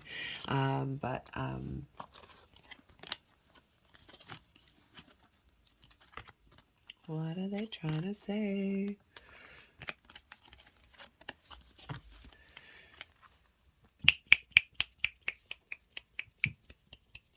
But with Jupiter, there is an ease, as I said. You just enjoy the work that you do. And I think I'm going to leave it at that, guys.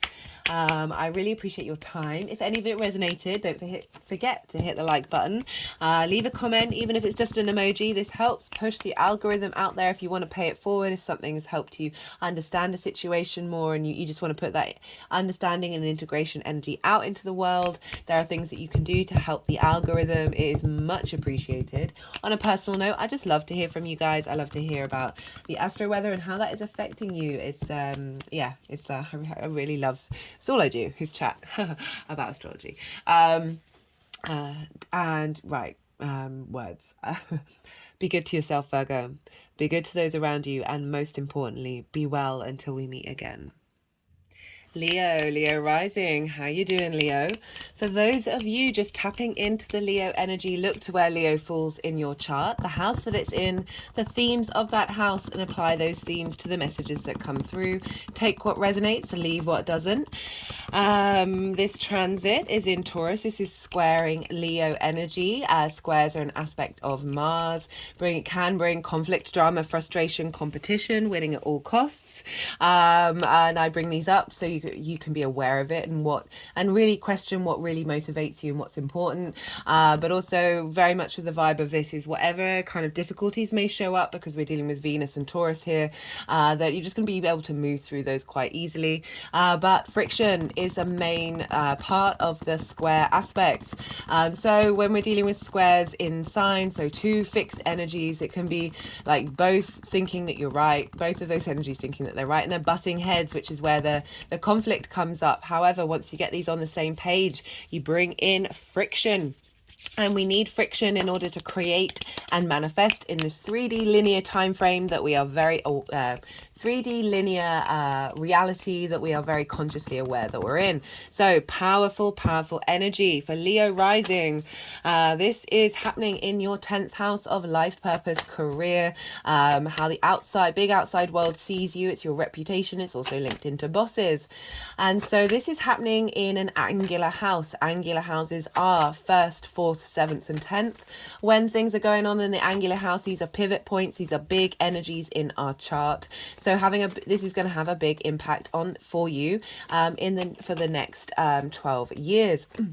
The look to the summer of 2011 to the summer of 2012 of what themes were coming up in your life, what was going on, and that was part of an old cycle. You may get continuing themes from that, or an elevation of that cycle, as well as potentially a new direction and a new growth period of the next 12 years.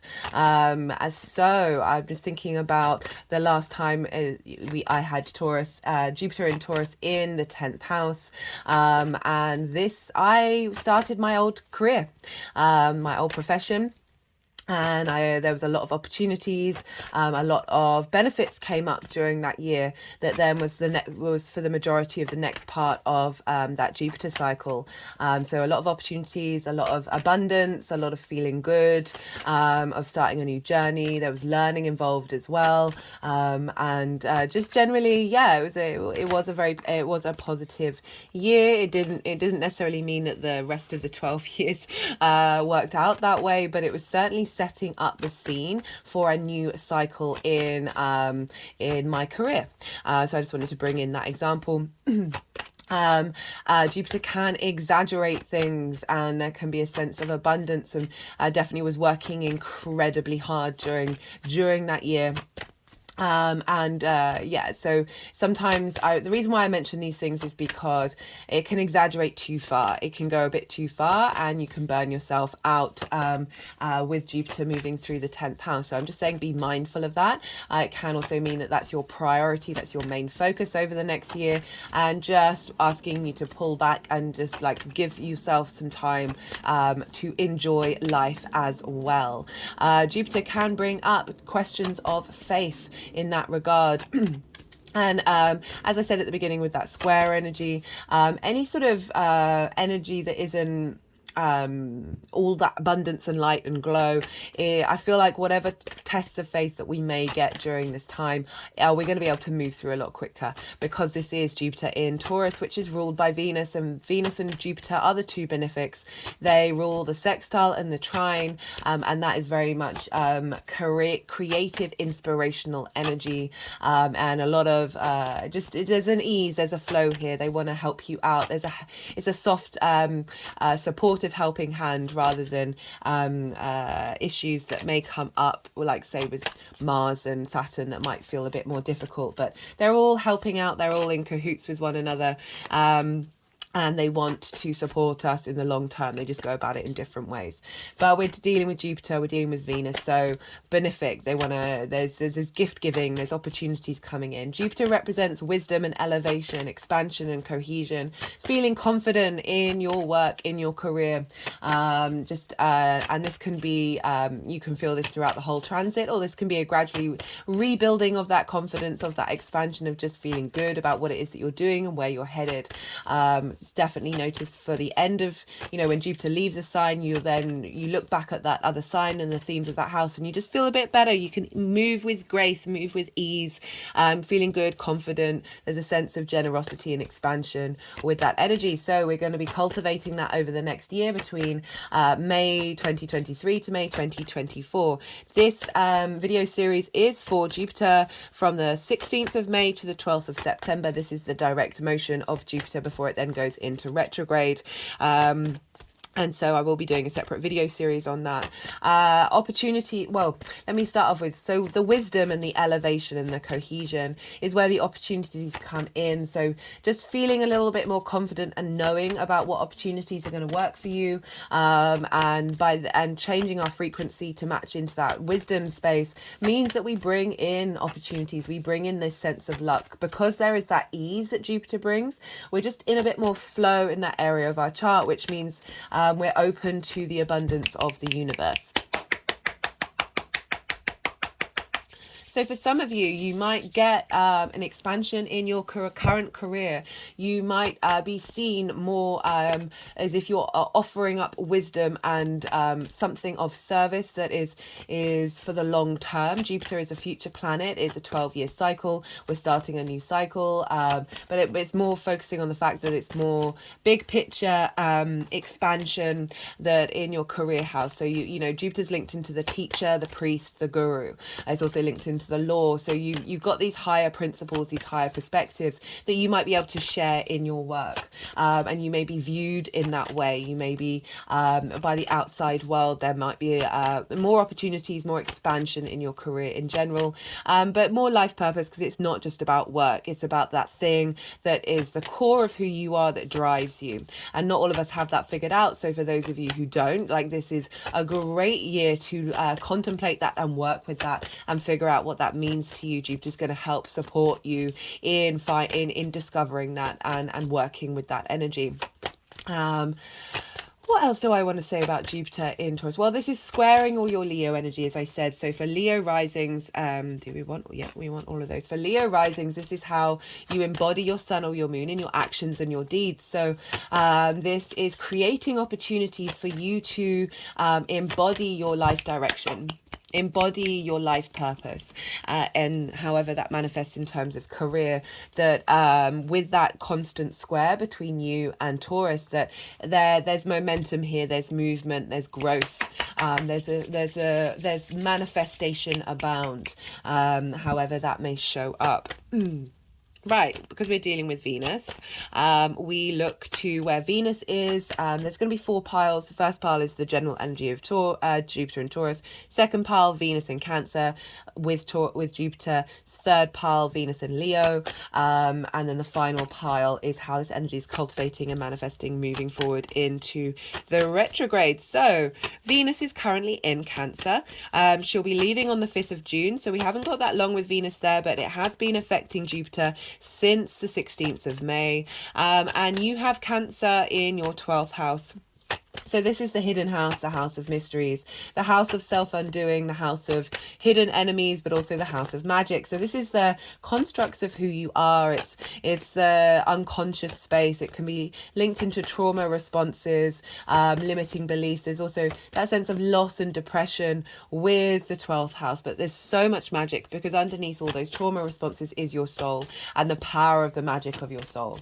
And so when planets transit through the 12th house, this can mean that you're just a bit more inward. There's might be a bit more isolation. You might be spending more time resting or just absorbing and letting things flow through you. It's not necessarily about out in the world action.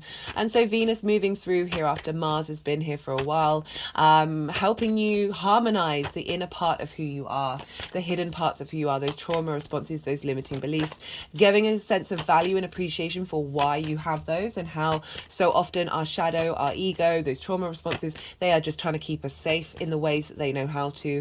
They're not out to get you, and that the more that we have that sense of love and care of Venus, that sense of appreciation and value flowing through the 12th, the more that we whatever depression you may have been feeling with that Mars moving through there as well, that's been lifted. There's just a bit more ease with that. So how does that relate to Jupiter? Well, Cancer and Taurus sextile one another, apologies. And that is an aspect of Venus. So very creative, all that love, appreciation, that harmony, that bringing things together between your life purpose and your direction and those trauma responses and limiting beliefs that might have been blocking your path. All right. And also the huge potent magic that you have there is going to be feeding into Jupiter, to providing like, what's your soul's purpose? And how is that, and feeding that right at the beginning of the transit into Jupiter of like, this is how we're wanting this Jupiter transit to elevate and move forward based off from the integration that you're getting in the 12th house. So even though it might be a little bit difficult, we're dealing with Venus, we're dealing with Taurus, we're dealing with a sextile. This is all free-flowing, easy, supportive, helpful energy. Just feeling a little bit more confident in the 10th house, and how that is impacting of how you engage in your trauma responses. And yeah, sometimes so there's all of that going on. And then Venus is moving into Leo, your sign, Leo. She's going to be retrograding there. This is a big deal. I will be doing a Venus retrograde series because this is, when was the last one? 2015 in Leo. So I'll talk more about that in the Venus transit, but she's going to be retrograding in your sign when we have retrogrades in the first house. This is a refresh of you, of how you embody yourself, of your vitality, your appreciation and value and love for yourself and what it is that you do. You're getting a bit of a glow up with this retrograde, Leo risings. And so that's going to be happening so Venus is going to be in Leo for up into for the duration of this reading. So this is stopping at the 12th of September. And Venus is going to be there for the whole time. She will be retrograde though, and she'll be moving into shadow on the 19th of June. And so for those of you who don't know, the shadow period is the time when the planet is moving in direct motion, but it's going over degrees, going over degrees that it will then retrograde back over. So sometimes the shadow period can be even louder than the retrograde itself. This is usually a time of getting clues and understanding of what that retrograde means. But my point is that for most of this transit of Jupiter, it's going to be governed by a Venus that is working with a retrograde. So going inward, revisiting things, revising things. And so we've got Jupiter, even though Jupiter's direct, being influenced by retrograde motion. And so the general message I've had for this particular part of the transit is to be in contemplation, to cultivate, to contemplate, to be mindful, just collecting, observing, drawing information in towards you. You may have opportunities show up. So sometimes opportunities show up at the beginning, middle, end. Like, it all depends on your chart, depends what else is going on in your chart. That it's not, I'm not saying don't take these opportunities up. I'm saying give yourself space and time to contemplate them, and see how you feel in your physical body. So Taurus is all about the physical body, it's your senses, it's our personal relationship to the 3D realm, linked into nature, linked into just simplifying things a bit, like just slowing down and getting in touch with how your body feels. I've said, I think in pretty much all of the readings of I have a practice where if I'm feeling a sensation in my body, I don't have to connect to it emotionally, and I just follow that energy through my body. And sometimes it can work all the way around and then come out, and you're not doing it with any expectation. You're just allowing space and holding space for your body to provide you, for you giving being holding space for your body, letting it be seen. And sometimes, not always, but sometimes you'll get some revelations come through I do that practice. Also, putting your bare feet in the ground, spending more time in nature, however that shows up for you, just allowing yourself to slow down a little bit in this particular part of the journey. As I said, it doesn't mean work with your intuition and how you feel. It doesn't mean that you know, don't take up opportunities, don't start things, don't do things, but just allow yourself time and space to collect all that information, to work out all the details, to just figure out what is it that you truly need in the long term when it comes to your life purpose and your career. Right, so that's Venus in... I was talking about Venus in Leo. Right, so for most of this, it's going to be Venus in Leo, and that is in your sign. Venus getting you a sense of appreciation and value for yourself. So that's going to be squaring Jupiter. So we've moved from a sextile between Venus and Jupiter, and now we're in a square. So, you know, I talked about the square at the beginning of this reading. This can bring up conflict, frustration, and drama, but it's also friction, it's manifestation energy, it's creation energy, and we're dealing with Venus and Jupiter. And then, as I said, the two benefics. So we're getting a lot of ease in the creation of how we want to embody ourselves. So Venus in the first is how you embody your sun or your moon. It's your vitality, it's your body, it's how other people see you.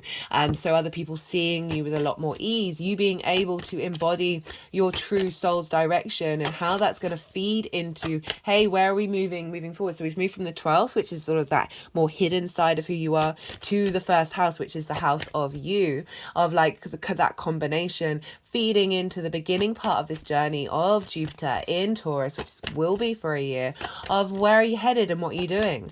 This can mean a change in what your direction is. This can be an elevation of what you've already been working on. It can come in many different forms, and you're getting a lot of support of this reboot of who you are happening at the beginning before Jupiter goes retrograde, because then Jupiter's going to have all this information about this reboot that's going to feed into what's important to you for your life purpose. I love this. Opportunities coming up in through your embodiment, through how other people see you, that they're then going to get this more sense of understanding and wisdom of what it is that you're providing in your career, and being engaged and wanting to find value in that.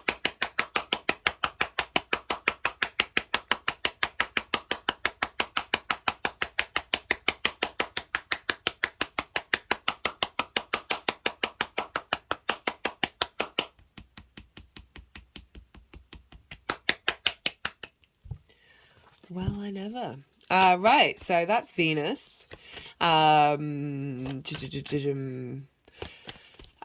Changes that you make in your appearance and your body that are in alignment with your life purpose and the direction that you're heading in. Supportive in terms of how you work and what's important to you in your career. All of those things. Right, because we're dealing with Jupiter, we look to the signs that Jupiter rules, because this can bring in themes about what's important to you. So Jupiter will be leveling up these Sagittarius and Pisces, as well as I said, themes of those two signs and therefore the houses that they're in, the themes of those houses can also show up in this transit. And Sagittarius for you is in your 5th house. It's a fellow fire sign. This is your creation energy. So your career is getting a boost, and the understanding of what you want from that is feeding into your creation energy. So perhaps you are getting more creative during this time, and opportunities are showing up when you move from a creative space, when you move from that house of joy, right? So the things that give you pleasure, the things that make you feel good, the things that give you that, I always say how Mars gives us the motivation to get out of bed in the morning. But the 5th house is that the things that give us that, as if we're light, as if we're floating on air, as if we're energized to go out and do those things. So it's fun, amusement, it's linked into children, it's linked into romance and short-term dating, that you're just, this Jupiter and Sag energy is like, yeah, I want to have a life purpose, but I want that to come from a space of joy. I want to feel creative, and creative's not just like art or music. It's absolutely anything that gives you that sense of joy, that sense of satisfaction. We've also got Pisces, which is the 8th house, and this is the give and take between you and the outside world. It's the outside world's resources. This is the interaction between you and the outside world, time, money, things, energy, intimacy. This is also the house of transformation, as well as the house of big money. That means inheritance, 3D or 5D.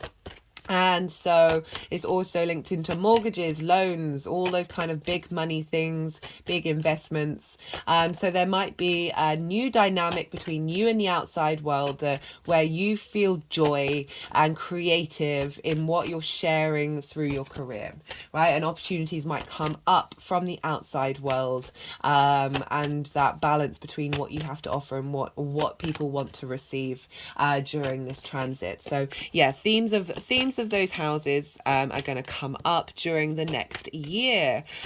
Righto. So the sort of general energy between now and the 12th of September. Well, up until the 11th of July, Jupiter is going to be very close to the North nodes.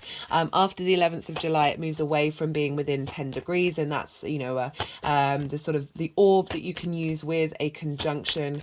And it's the North node. So we've had loads of eclipses here. Jupiter, we've had a lot of new beginnings and endings, and now Jupiter is coming to provide opportunities and wisdom and a sense of expansion and ease and confidence in what's just happened, and is going to be conjunct that North node. So those eclipses in Taurus were very much linked to where we're headed and what we're doing. And that's been focused around your life purpose and your career, Leo risings.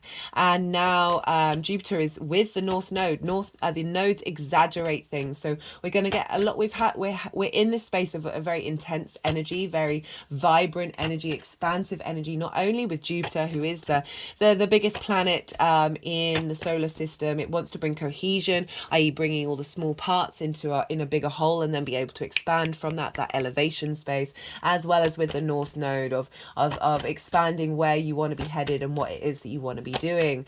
And there can be a craving for this. There can be a lot of people who have done very monumental things for the collective have strong North node placements. So having Jupiter with the North node for the next couple of months is a really big boost in what it is that you're doing. As I said, if opportunities come up, sit with yourself on a personal level about how you want to take action with them. Even though I the messages that I've been getting through is there is a slowing down, there is a cultivation during this time. It doesn't mean that you don't want to work with that energy and use it to your best ability.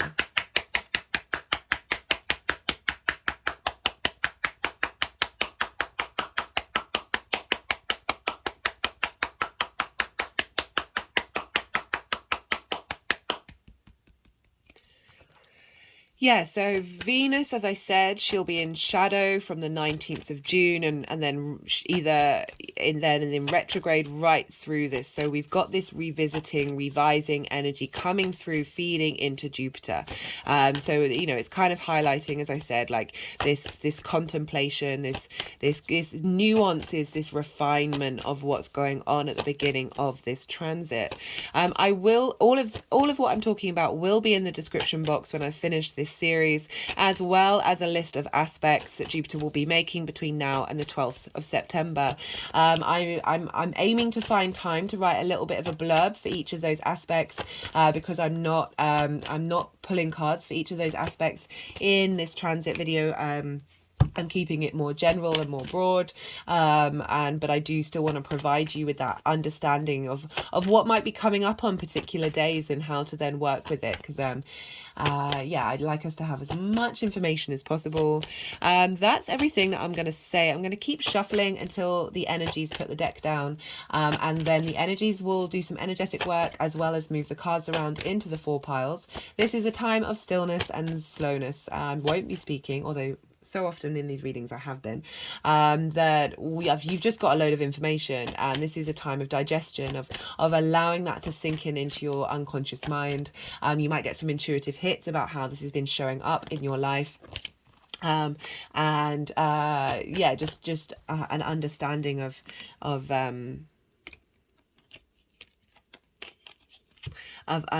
well, sorry, they're just being a bit funny with the 5 of Cups. I'm just seeing. Yeah, no, they want it. What was I saying? Yeah, so this is a time of allowing that all to digest, right?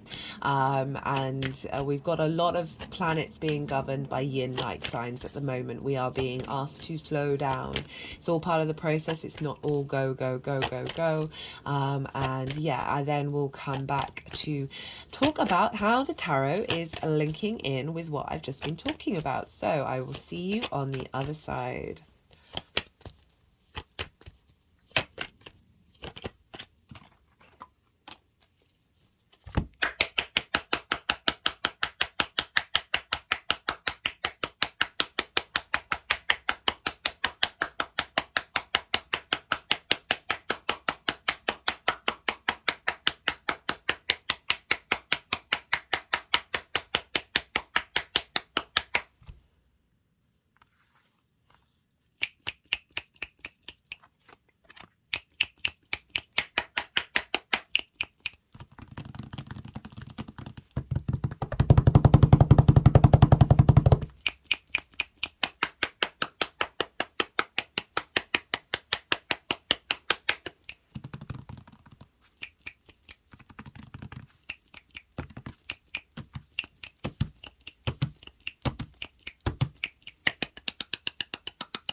I'm just thinking about the 2nd house, 6th house, and 10th house.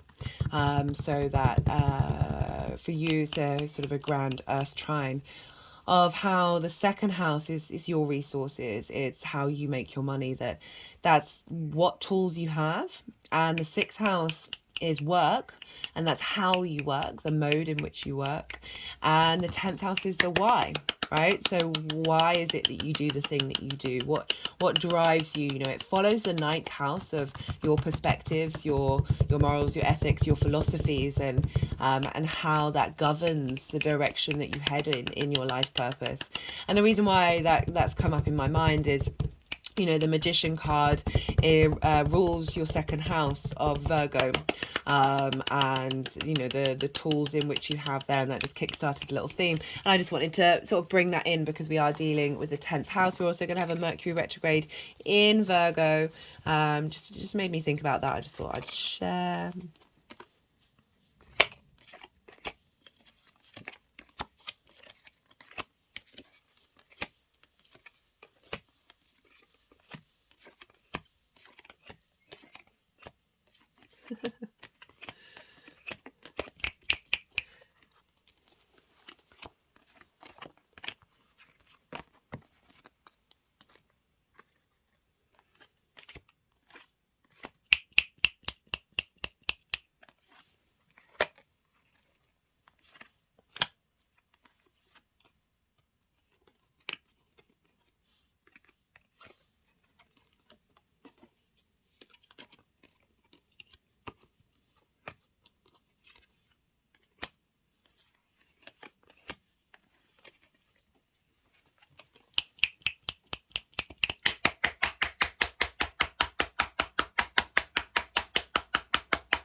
They're focusing on the Fool's bag. I just wanted to bring that up of what resources the Fool has.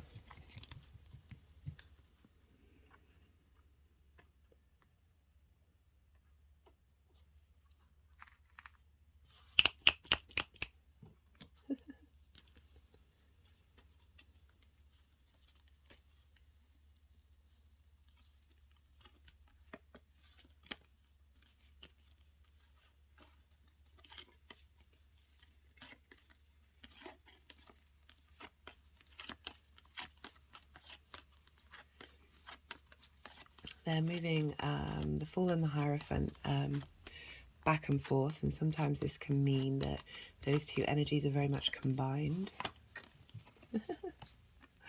Right, so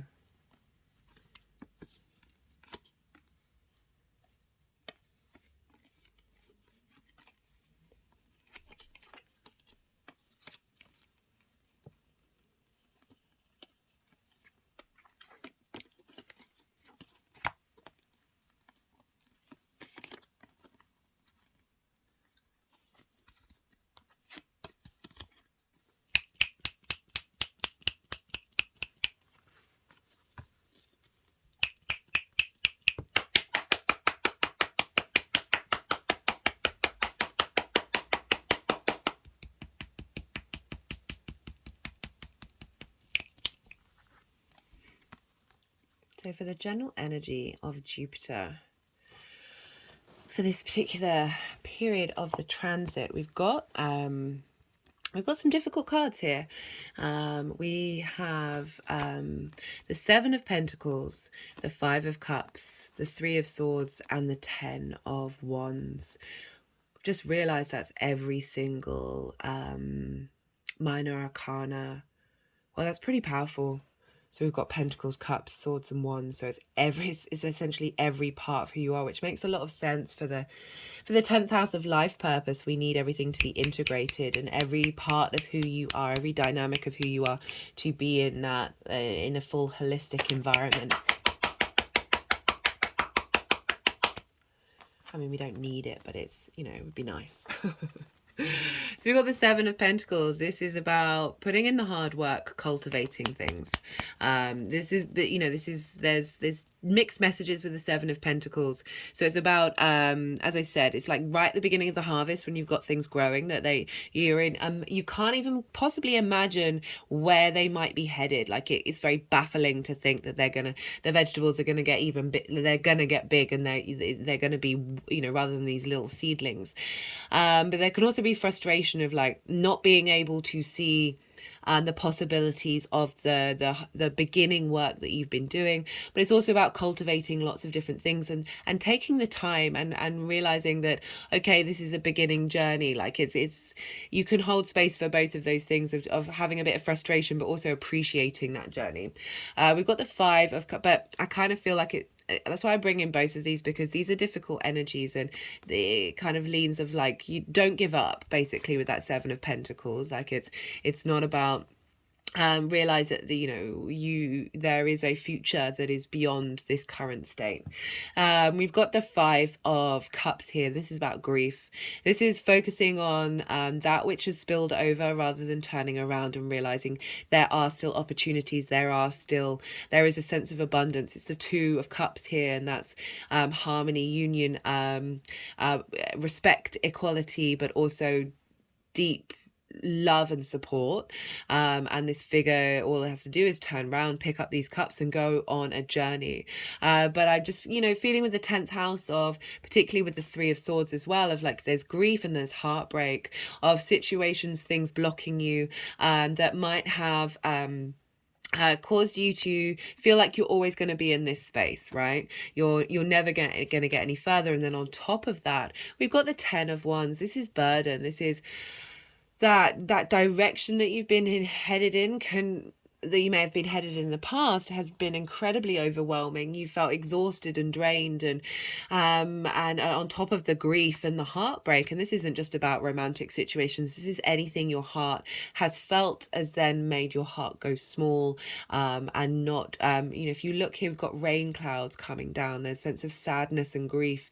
There is a feeling of abundance in this space of the heart frequency vibrating outward, because there are things that are blocking it.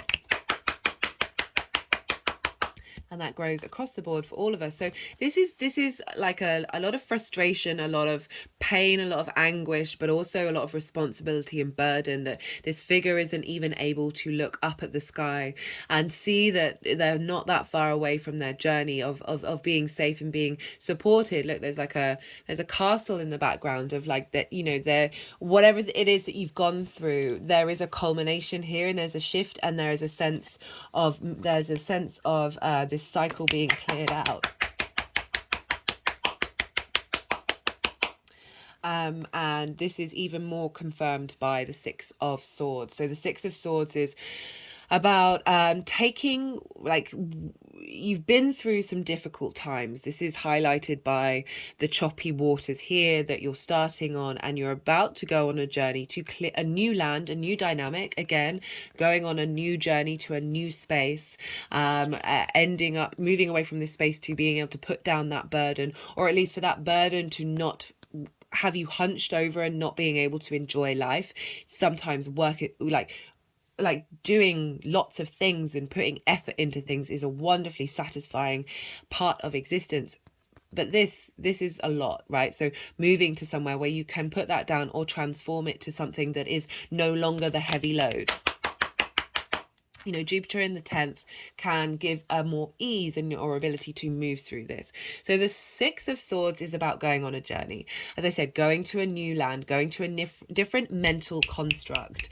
It can also represent physically moving. But you see here, they haven't got any belongings. They've only got this Six Swords. And in the Aleister Crowley Thoth deck. It's called science, and it's kind of like tried and things that are tried and tested. And you're taking what's truly at your core important to you in order to go into a new dynamic. And this combination, to crown it, I love it. And so they were moving these around before, like going back and forth, back and forth, back and forth. And it's not always that I get the feeling that that's what this means, but it's this combination of these two energies together, of Jupiter starting a new cycle in Taurus. The Hierophant is the Taurus card. The Fool card is the beginning of the deck. This is starting a new journey, an understanding of what your life purpose means to you. The Hierophant is about learning and growing and finding your own inner wisdom. It's also, it's linked into society, it's linked into communities, it's more focused on, say, the book religion side of it. There's a sense of authority, of command here, of what it is that you're embedding, on this wisdom that you're growing and potentially sharing through this, that it's facilitating not only you and on this new journey, this fresh look. Let me finish first. I get so excited. That it is also helping support the community. So I got really excited because I love it. Well, I love it when these two cards come up, because it's a really good example of perspective. So the 10 of Wands, they're hunched over, they can't see the sky. Look at the Fool. Look how open the Fool is. Just like open to the possibilities. The Fool for me is whatever's happening, good, bad, ugly, you are able to enjoy the experience, enjoy the journey. And again, I was saying, like, you might still have loads of work to do, right? But this energy is coming through to lighten the load. Imagine the Fool energetically has all of the work that this 10 of Wands still has, but that's how they're moving through it.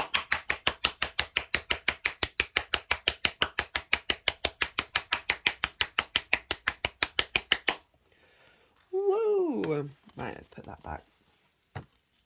Yeah, so I love that we've got the Hierophant, this wisdom, the keys, the understanding, the sense of inner authority, that inner guruhood, facilitating this new journey. As I said, the Fool is about appreciating the adventure of it all, the growth of it all, the experience of it all.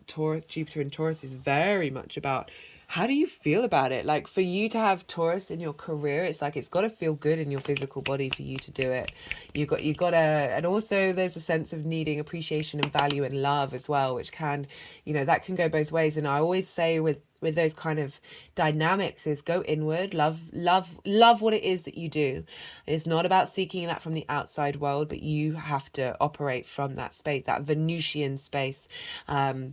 And so, speaking of Venus, so we have here for Venus in the 12th, sextiling Jupiter in the 10th. So the 12th, that hidden space, all those themes that I talked about. And this is a great combination of the Queen of Swords. It's all court cards, right?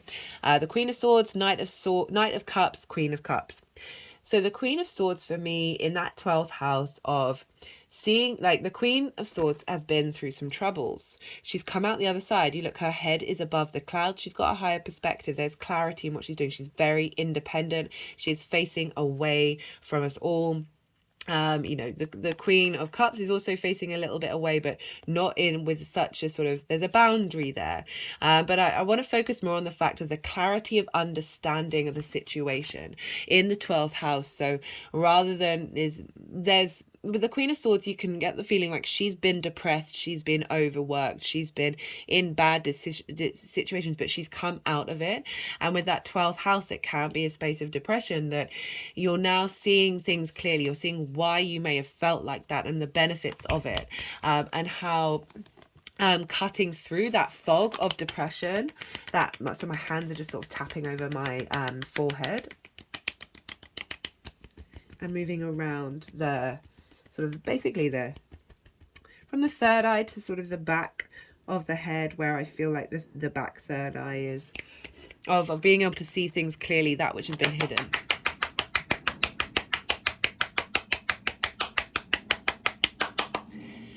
And with a sense of I want to say logic, to be honest, and but I like the combination with the cups as well. So that's both intuition, sensitivity, creativity, along with the sort of rational logic side. That combination is such a powerful combination, that you're able to be real but also live in a dream world. And so that 12th house to the 10th house with these cards of getting a sense of appreciation and value of why, being able to tap into your intuitive space, and get and be able to nourish those hidden parts of who you are, in order to provide nourishment into Jupiter. We've got the Knight of Cups as well. There's dreamy, romantic energy, very, very loyal, very sweet, very pure. The Knight of Cups of defending your hidden emotions, defending and championing your soul's journey.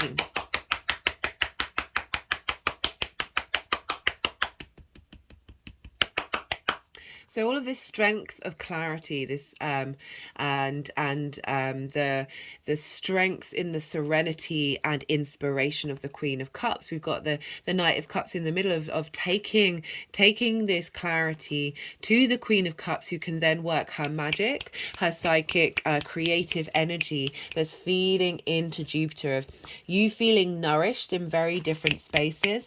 That means that you are able to hope, like we're going from the full with the Knight of Cups, and I love that, of like being able to look at your life purpose and be able to expand it and do it from not only a rational place but from a creative, emotional space as well.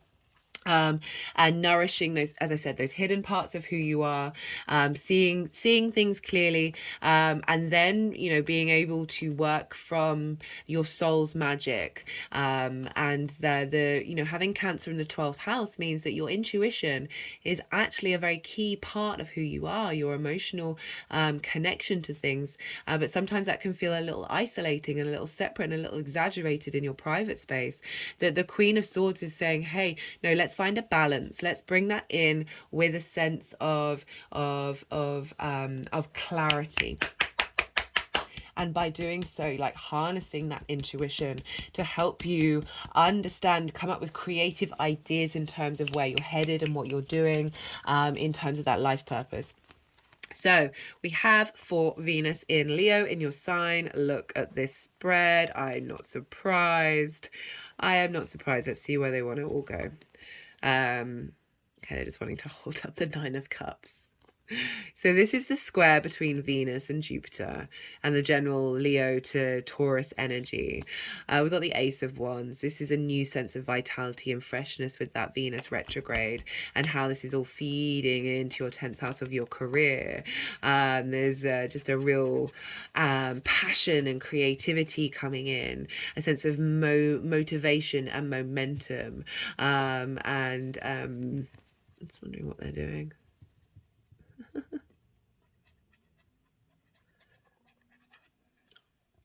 Just had an energetic release at that. And we've got the Magician as well. And I love this for the square because, you know, we've got more not necessarily taking action, and you know, the Knight of Cups is very dreamy, very slow in the things that it's doing, whereas the Magician, we're dealing with squares now, is about knowing you have all the resources you need in order to take magic and alchemize and make things and manifest in the world. So great with that square and that Leo energy of how you embody yourself with the 10th house of your life purpose. This retrograde, this revitalization, this virility and vitality that Venus is helping start a new cycle in you. That this is allowing you to open up and understand that you have all the resources that you need in order to create in the world, to be in the world, to find your life purpose or elevate your life purpose, move with that, have opportunities come up in your career that are facilitating manifestation. Because we've also got the World card. This is Saturn's card. Saturn's in Pisces, which is ruled by Jupiter. So there might be opportunities coming in from the outside world. that is facilitating this growth, this virility, the action that you're taking, and where you're headed in the long term. The World card is about, there's completion here. It's the end. We've got the full and the world, the beginning and the end. But with beginnings and ends, you have to have the end in order to have the new beginning, right? So it's a constant loop of infinity. And we've also got the infinity symbol on the Magician, that the more that you know yourself. So in predating the Rider-Waite deck, the figure in the World card was actually why can't I say this word? I can say this word. Hermaphrodite.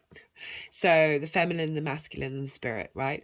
And so this is about integration, and having done that integration, having truly know yourself from a space of integrity and responsibility, Saturn energy, the world then opens up to you. I'm always talking about this, how the more that we walk our talk, the more that we question ourselves and get to the core things that really matter to us, the more that frequency changes and the world opens up. And this is what the world is saying. There's a sense of the opportunities coming in.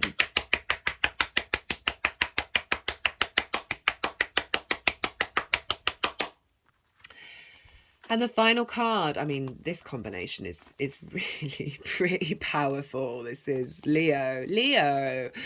We got the Nine of Cups. So the Nine of Cups. This came up in the collective reading. This is wish fulfillment.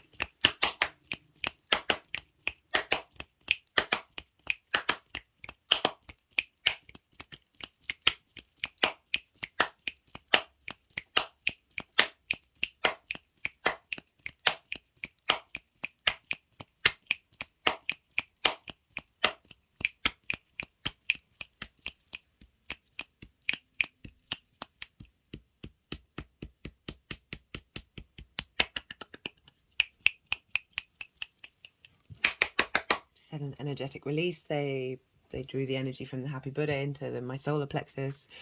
So in the collective reading, I talked about how I have a friend who is wanting to paint her own tarot deck, and she painted an image of the Happy Buddha, and I was like, that would be perfect for the Nine of Cups, because the Nine of Cups, yes, is wish fulfillment, but it's also about feeling gratitude and abundance. It's similar energy to the Fool, but it's more, the Fool is open to the adventure, whereas this card is about feeling in your body, feeling emotionally as if all your wishes have come true, being grateful for whatever is going on in your life, but also operating from that space of expansion and abundance. There's confidence here with the Nine of Cups. Look, this figure is very a Jupiterian energy, very expansive, and just feeling good about your life. For some of you, that is wishes coming true. But I also really want to highlight, until those things come true, operate as if they have already. Feel good. Just embody that. Just feel in your bones what it would like to be. You don't even have to think about what those wishes are, but how it would feel if you had what it is that you want, because sometimes we don't know what we want. We have an idea of what we might like, but often I don't like to limit in manifestation. I've talked about this before. Anyway, the final pile, the final energy, how this energy is manifesting moving forward. So the Star card is the Aquarius card. This is opposite your Leo energy. This is about deep emotional healing. This comes after the Tower, after everything's fallen down, but she is unclosed. She has so little masks. She is as most authentically herself as she possibly can be, and she is in peace and in serenity. As I said, deep emotional healing. We've got earth and galactic energy coming together to restore and to nourish, but it's also about hopes and dreams, of being able to hope and dream again. With the Star card in the 10th house, this can be you, the outside world, seeing you in this light, seeing you as a star, seeing the nourishment that you have to give. I mean, that's going to come up in different ways for different people, but that is certainly a possible outcome. Perhaps your star is rising during this transit, and that with the Page of Wands, we've got opportunities, new opportunities coming up. So we've gone from the 10 of Wands to the Page of Wands. So this is the burdens being shifted, and how you deal with that burden is being shifted. And now the vitality of the page. The pages are youthful energy. Those in the Fool are the most youthful energy in the deck. They've got vitality in them, and you know, this is after like the Venus retrograde as well. This refreshment with that Ace of Wands. Oh, so you have the 10, Ace and 10, and now the Page. Nice, really nice transition. That opportunities, creative, passionate opportunities are going to come in. So something heralding in a revamp in your life purpose, a new passion of way of looking at your life purpose, finding a life purpose as well for some of you. Of this, I said, that regeneration, new opportunities coming up in your career that are going to reignite your passions and drives, and just generally just feeling there's a spring in your step here, guys. There's a spring in your step. You're feeling good about it. This is about going on a journey as well with Wands, as in creative passion, motivation, drive, the things that there's autonomy, there's entrepreneurship here, and Pages are heralds. They bring in messages, they bring in opportunities, but they are also the energy in which you can embody. So that's all before the retrograde, right? So it feels like this is so this is what's been integrated, what's been seeded, and perhaps during this retrograde there's going to be messages that come in that then facilitate this energy even more.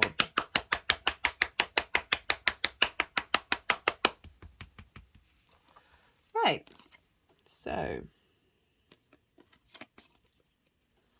let's pull some clarification cards for Leo and Jupiter in Taurus. We've got self-discipline.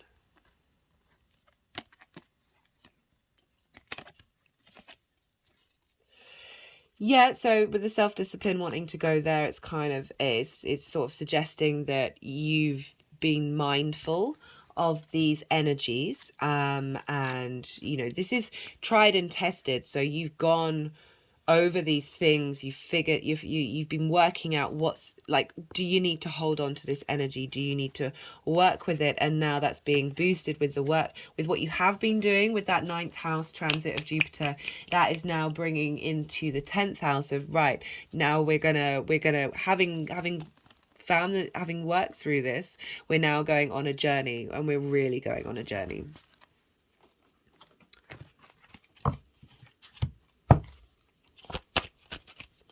There is nothing wrong with self-discipline. Everything in moderation, including moderation. And for those of you irregulars, I often say, oh, hello, Leo. I did wonder, telepathy, intellect, intuition, animals. So this is your card. This is your card. It's hovering over the intellect and the intuition. It's now gone to the earth chakra, and up to this star chakra, or what is it, the solar gateway. I need to do more work on chakras, to be honest. So this is your card. This is about bringing into balance, bringing in your instinctive animal side, that our survival mechanisms, our intuition, our emotions, and with our higher self, our cognitive thoughts. And do you do that through love and compassion and kindness, rather than fighting those things? And through that, the other word for strength is in the Toss Tarot is lust, and that is lust for life, and we can only do that when we are in balance and when we're in harmony, like truly appreciate this 3D existence, rather than be operating out of my favorite card in this deck, because every time I look at it I'm like, oh, I do genuinely feel like I've gone through a portal. So there is a portal, there is a change, there is a shift, there's a momentum. You are moving into a new dynamic, Leo. you know, it's a great transit to have. Jupiter in the 10th, as I said, just making work easier. I mean, it's made me think of that year that I talked about at the beginning of the reading. There was a lot of work. But it just flew by. It was just very easy to engage in. So you know, I'm not saying it's all going to be sweetness and light, but you're going to feel good about it. You're just going to feel good about it. Right. So let's get another card from the numerology deck. All the decks are in the description box below, if any of them take your fancy, as will be, I apologize if I've already mentioned this, because I think I might have done. I've still got a bit of a head cold, so my brain's not on top form, but I'm enjoying having a little bit of quiet. Right, so I will be writing everything that I'm talking about in the description box, as well as a list of the aspects that Jupiter's going to make between now and the 12th of September. I will be doing that after I've finished this video series. So if it's not there now, come back in a couple of days. And then I might not get it done straight away, but I do really, because we are going up to the 12th of September, so we've got a while. Effort. This energy has come up a few times. Like, it's really highlighting that it's not always easy. It's not always going to be easy, but it's how you navigate it, how you work through it. And just generally, Jupiter does just make you feel good wherever it is. But it's interesting that's gone under the portal of kind of saying the way that may feel is going to change. Putting in hard work, being mindful and careful with something, being dedicated to something isn't necessarily the same thing as effort, is it? Like, but it all requires effort. But I'm thinking of the sort of potentially negative connotations of something being a bit of a struggle, something being difficult. But effort is a wonderful thing. But with that portal, I'm feeling like however that shows up in your life, that is shifting to a space that, you know, you're moving to calmer waters in terms of how you're able to work with it and deal with it. And there's a lot of manifestation energy coming up for you, Leo. But what was I going to say? Yeah, so I'm going to list all the aspects, and then at some point I do want to do a little blurb for each of those aspects, because I'm not pulling cards for all of them in these readings, as is obvious. But I'm doing a lot of studying this next year, and so I'm having to revisit and rethink what's going on in terms of the channel. I really want to do transit videos for every planet, and also I want to do readings for every aspect, but it's a lot, and I have to find a healthy balance at the moment, so I'm not quite there yet with figuring it out. Oh, we got spirituality. Well, Jupiter is the guru. You've also got the Hierophant, and so as I said, finding more wisdom, finding more, being able to express that wisdom in your career and your life purpose. Like, spirituality doesn't have to be listened to that. Like, that's why I'm focusing on that sense of wisdom, that sense of engaging in with things that you might not have all the answers to, but you're open to explore and connect to things with meaning. Is essentially what I feel spirituality is like. It's not being fast without being mindful. Now, you can be fast and mindful at the same time. Yeah, so I'm going to aim to put little blurbs with each of the aspects. So it might be good to go, when I do get that done, to go the sun. So you got the Strength and the Sun card. Like, you are ruled by the sun. Freedom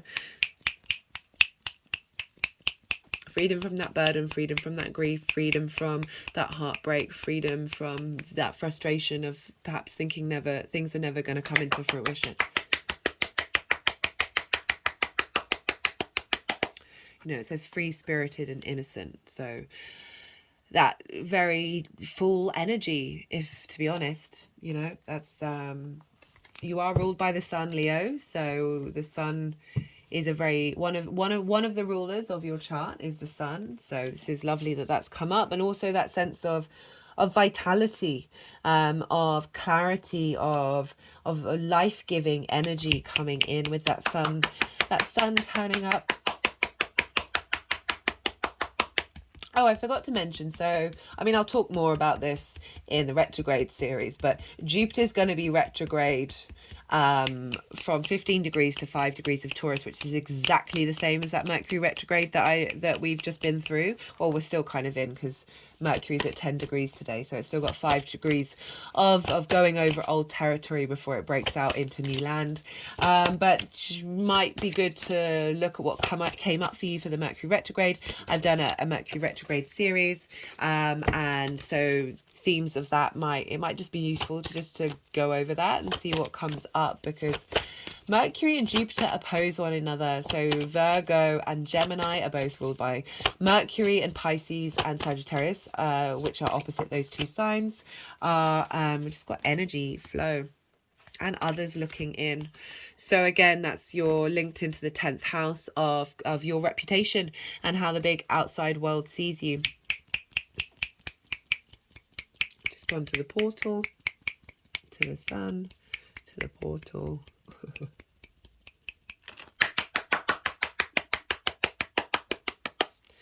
So, a boost. What was I saying? What was I saying before that? Come on, brain. Oh, yeah, the retrograde. Yes, you might want to go check that out and check out those themes. Just to see if any of it correct. Oh, that's it, because Pisces and Sagittarius are ruled by Jupiter. So creativity. So that's the 5th house for you. That's Sagittarius. Being creative with your work, feeling that joy, feeling that passion, which is what I talked about at the beginning when I was talking about Sagittarius and linked into this Jupiter transit. Breathe. Sagittarius and Pisces. So funny that came out when I was talking about that. So we have that opposition, but ruled by Jupiter. So we have that opposition between Mercury, how we collect information, and Jupiter, that sense of knowing the bigger picture rather than the small details. And so these two, it's fascinating that these two are retrograding over the same space. So we've been absorbing in a physical level, our physical senses, the data, and now Jupiter moving over those degrees is going to help us understand and have some more wisdom about that and provide opportunities and a sense of expansion of that retrograde. Right, final message. Final message.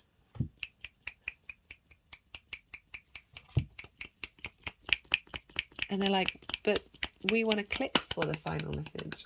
Just had an energetic release. Final card, guys. Final card. Okay, one more card. One more card for my Leos. Yeah, it's a big year for you, Leos. With Jupiter in the 10th and the retrograde. I mean, they're some of the bigger transits of the year that, I mean, the fixed signs have been going through it, but this is a really nice boost for all the fixed signs, because obviously all of that's happening for all the fixed signs as well in angular houses. That's why it's it tends to show up a bit more for the fixed sign risings. Doesn't mean it's not impactful for other people at all, just angular houses 1st, 4th, 7th and 10th are the pivot points of your chart. So if you've got stuff going on there, that's big changes. And so with this being about Venus and Jupiter, after everything that had been going on with the eclipses and Saturn, even though Pluto's now in Aquarius in a fixed sign, like I feel like this is real, it's balm for us all, but the fixed signs definitely, yeah, having some help would be having some softness rather than the harshness that past couple of years kind of has been in various degrees for the fixed energies. This has been some lovely energy to channel, that's for sure. Right, final message for Leos. Spiritual partnership. So that's interesting with that Hierophant as well. Like, if this was a love reading, that might be more something that I would talk about. But this is, I always link these back into you, being in spiritual partnership with your soul's purpose. You also got the spirituality card as well. So there's a lot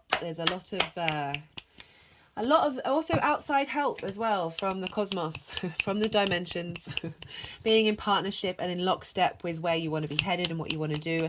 And spiritual, you know, it's not saying spiritual career, but I feel like potentially someone may come into your life that facilitates the direction that you're going in, and help, because helps that, but I do like to focus on the inner work. That might be very specific to some of you, that being in partnership with yourself about what's important to you.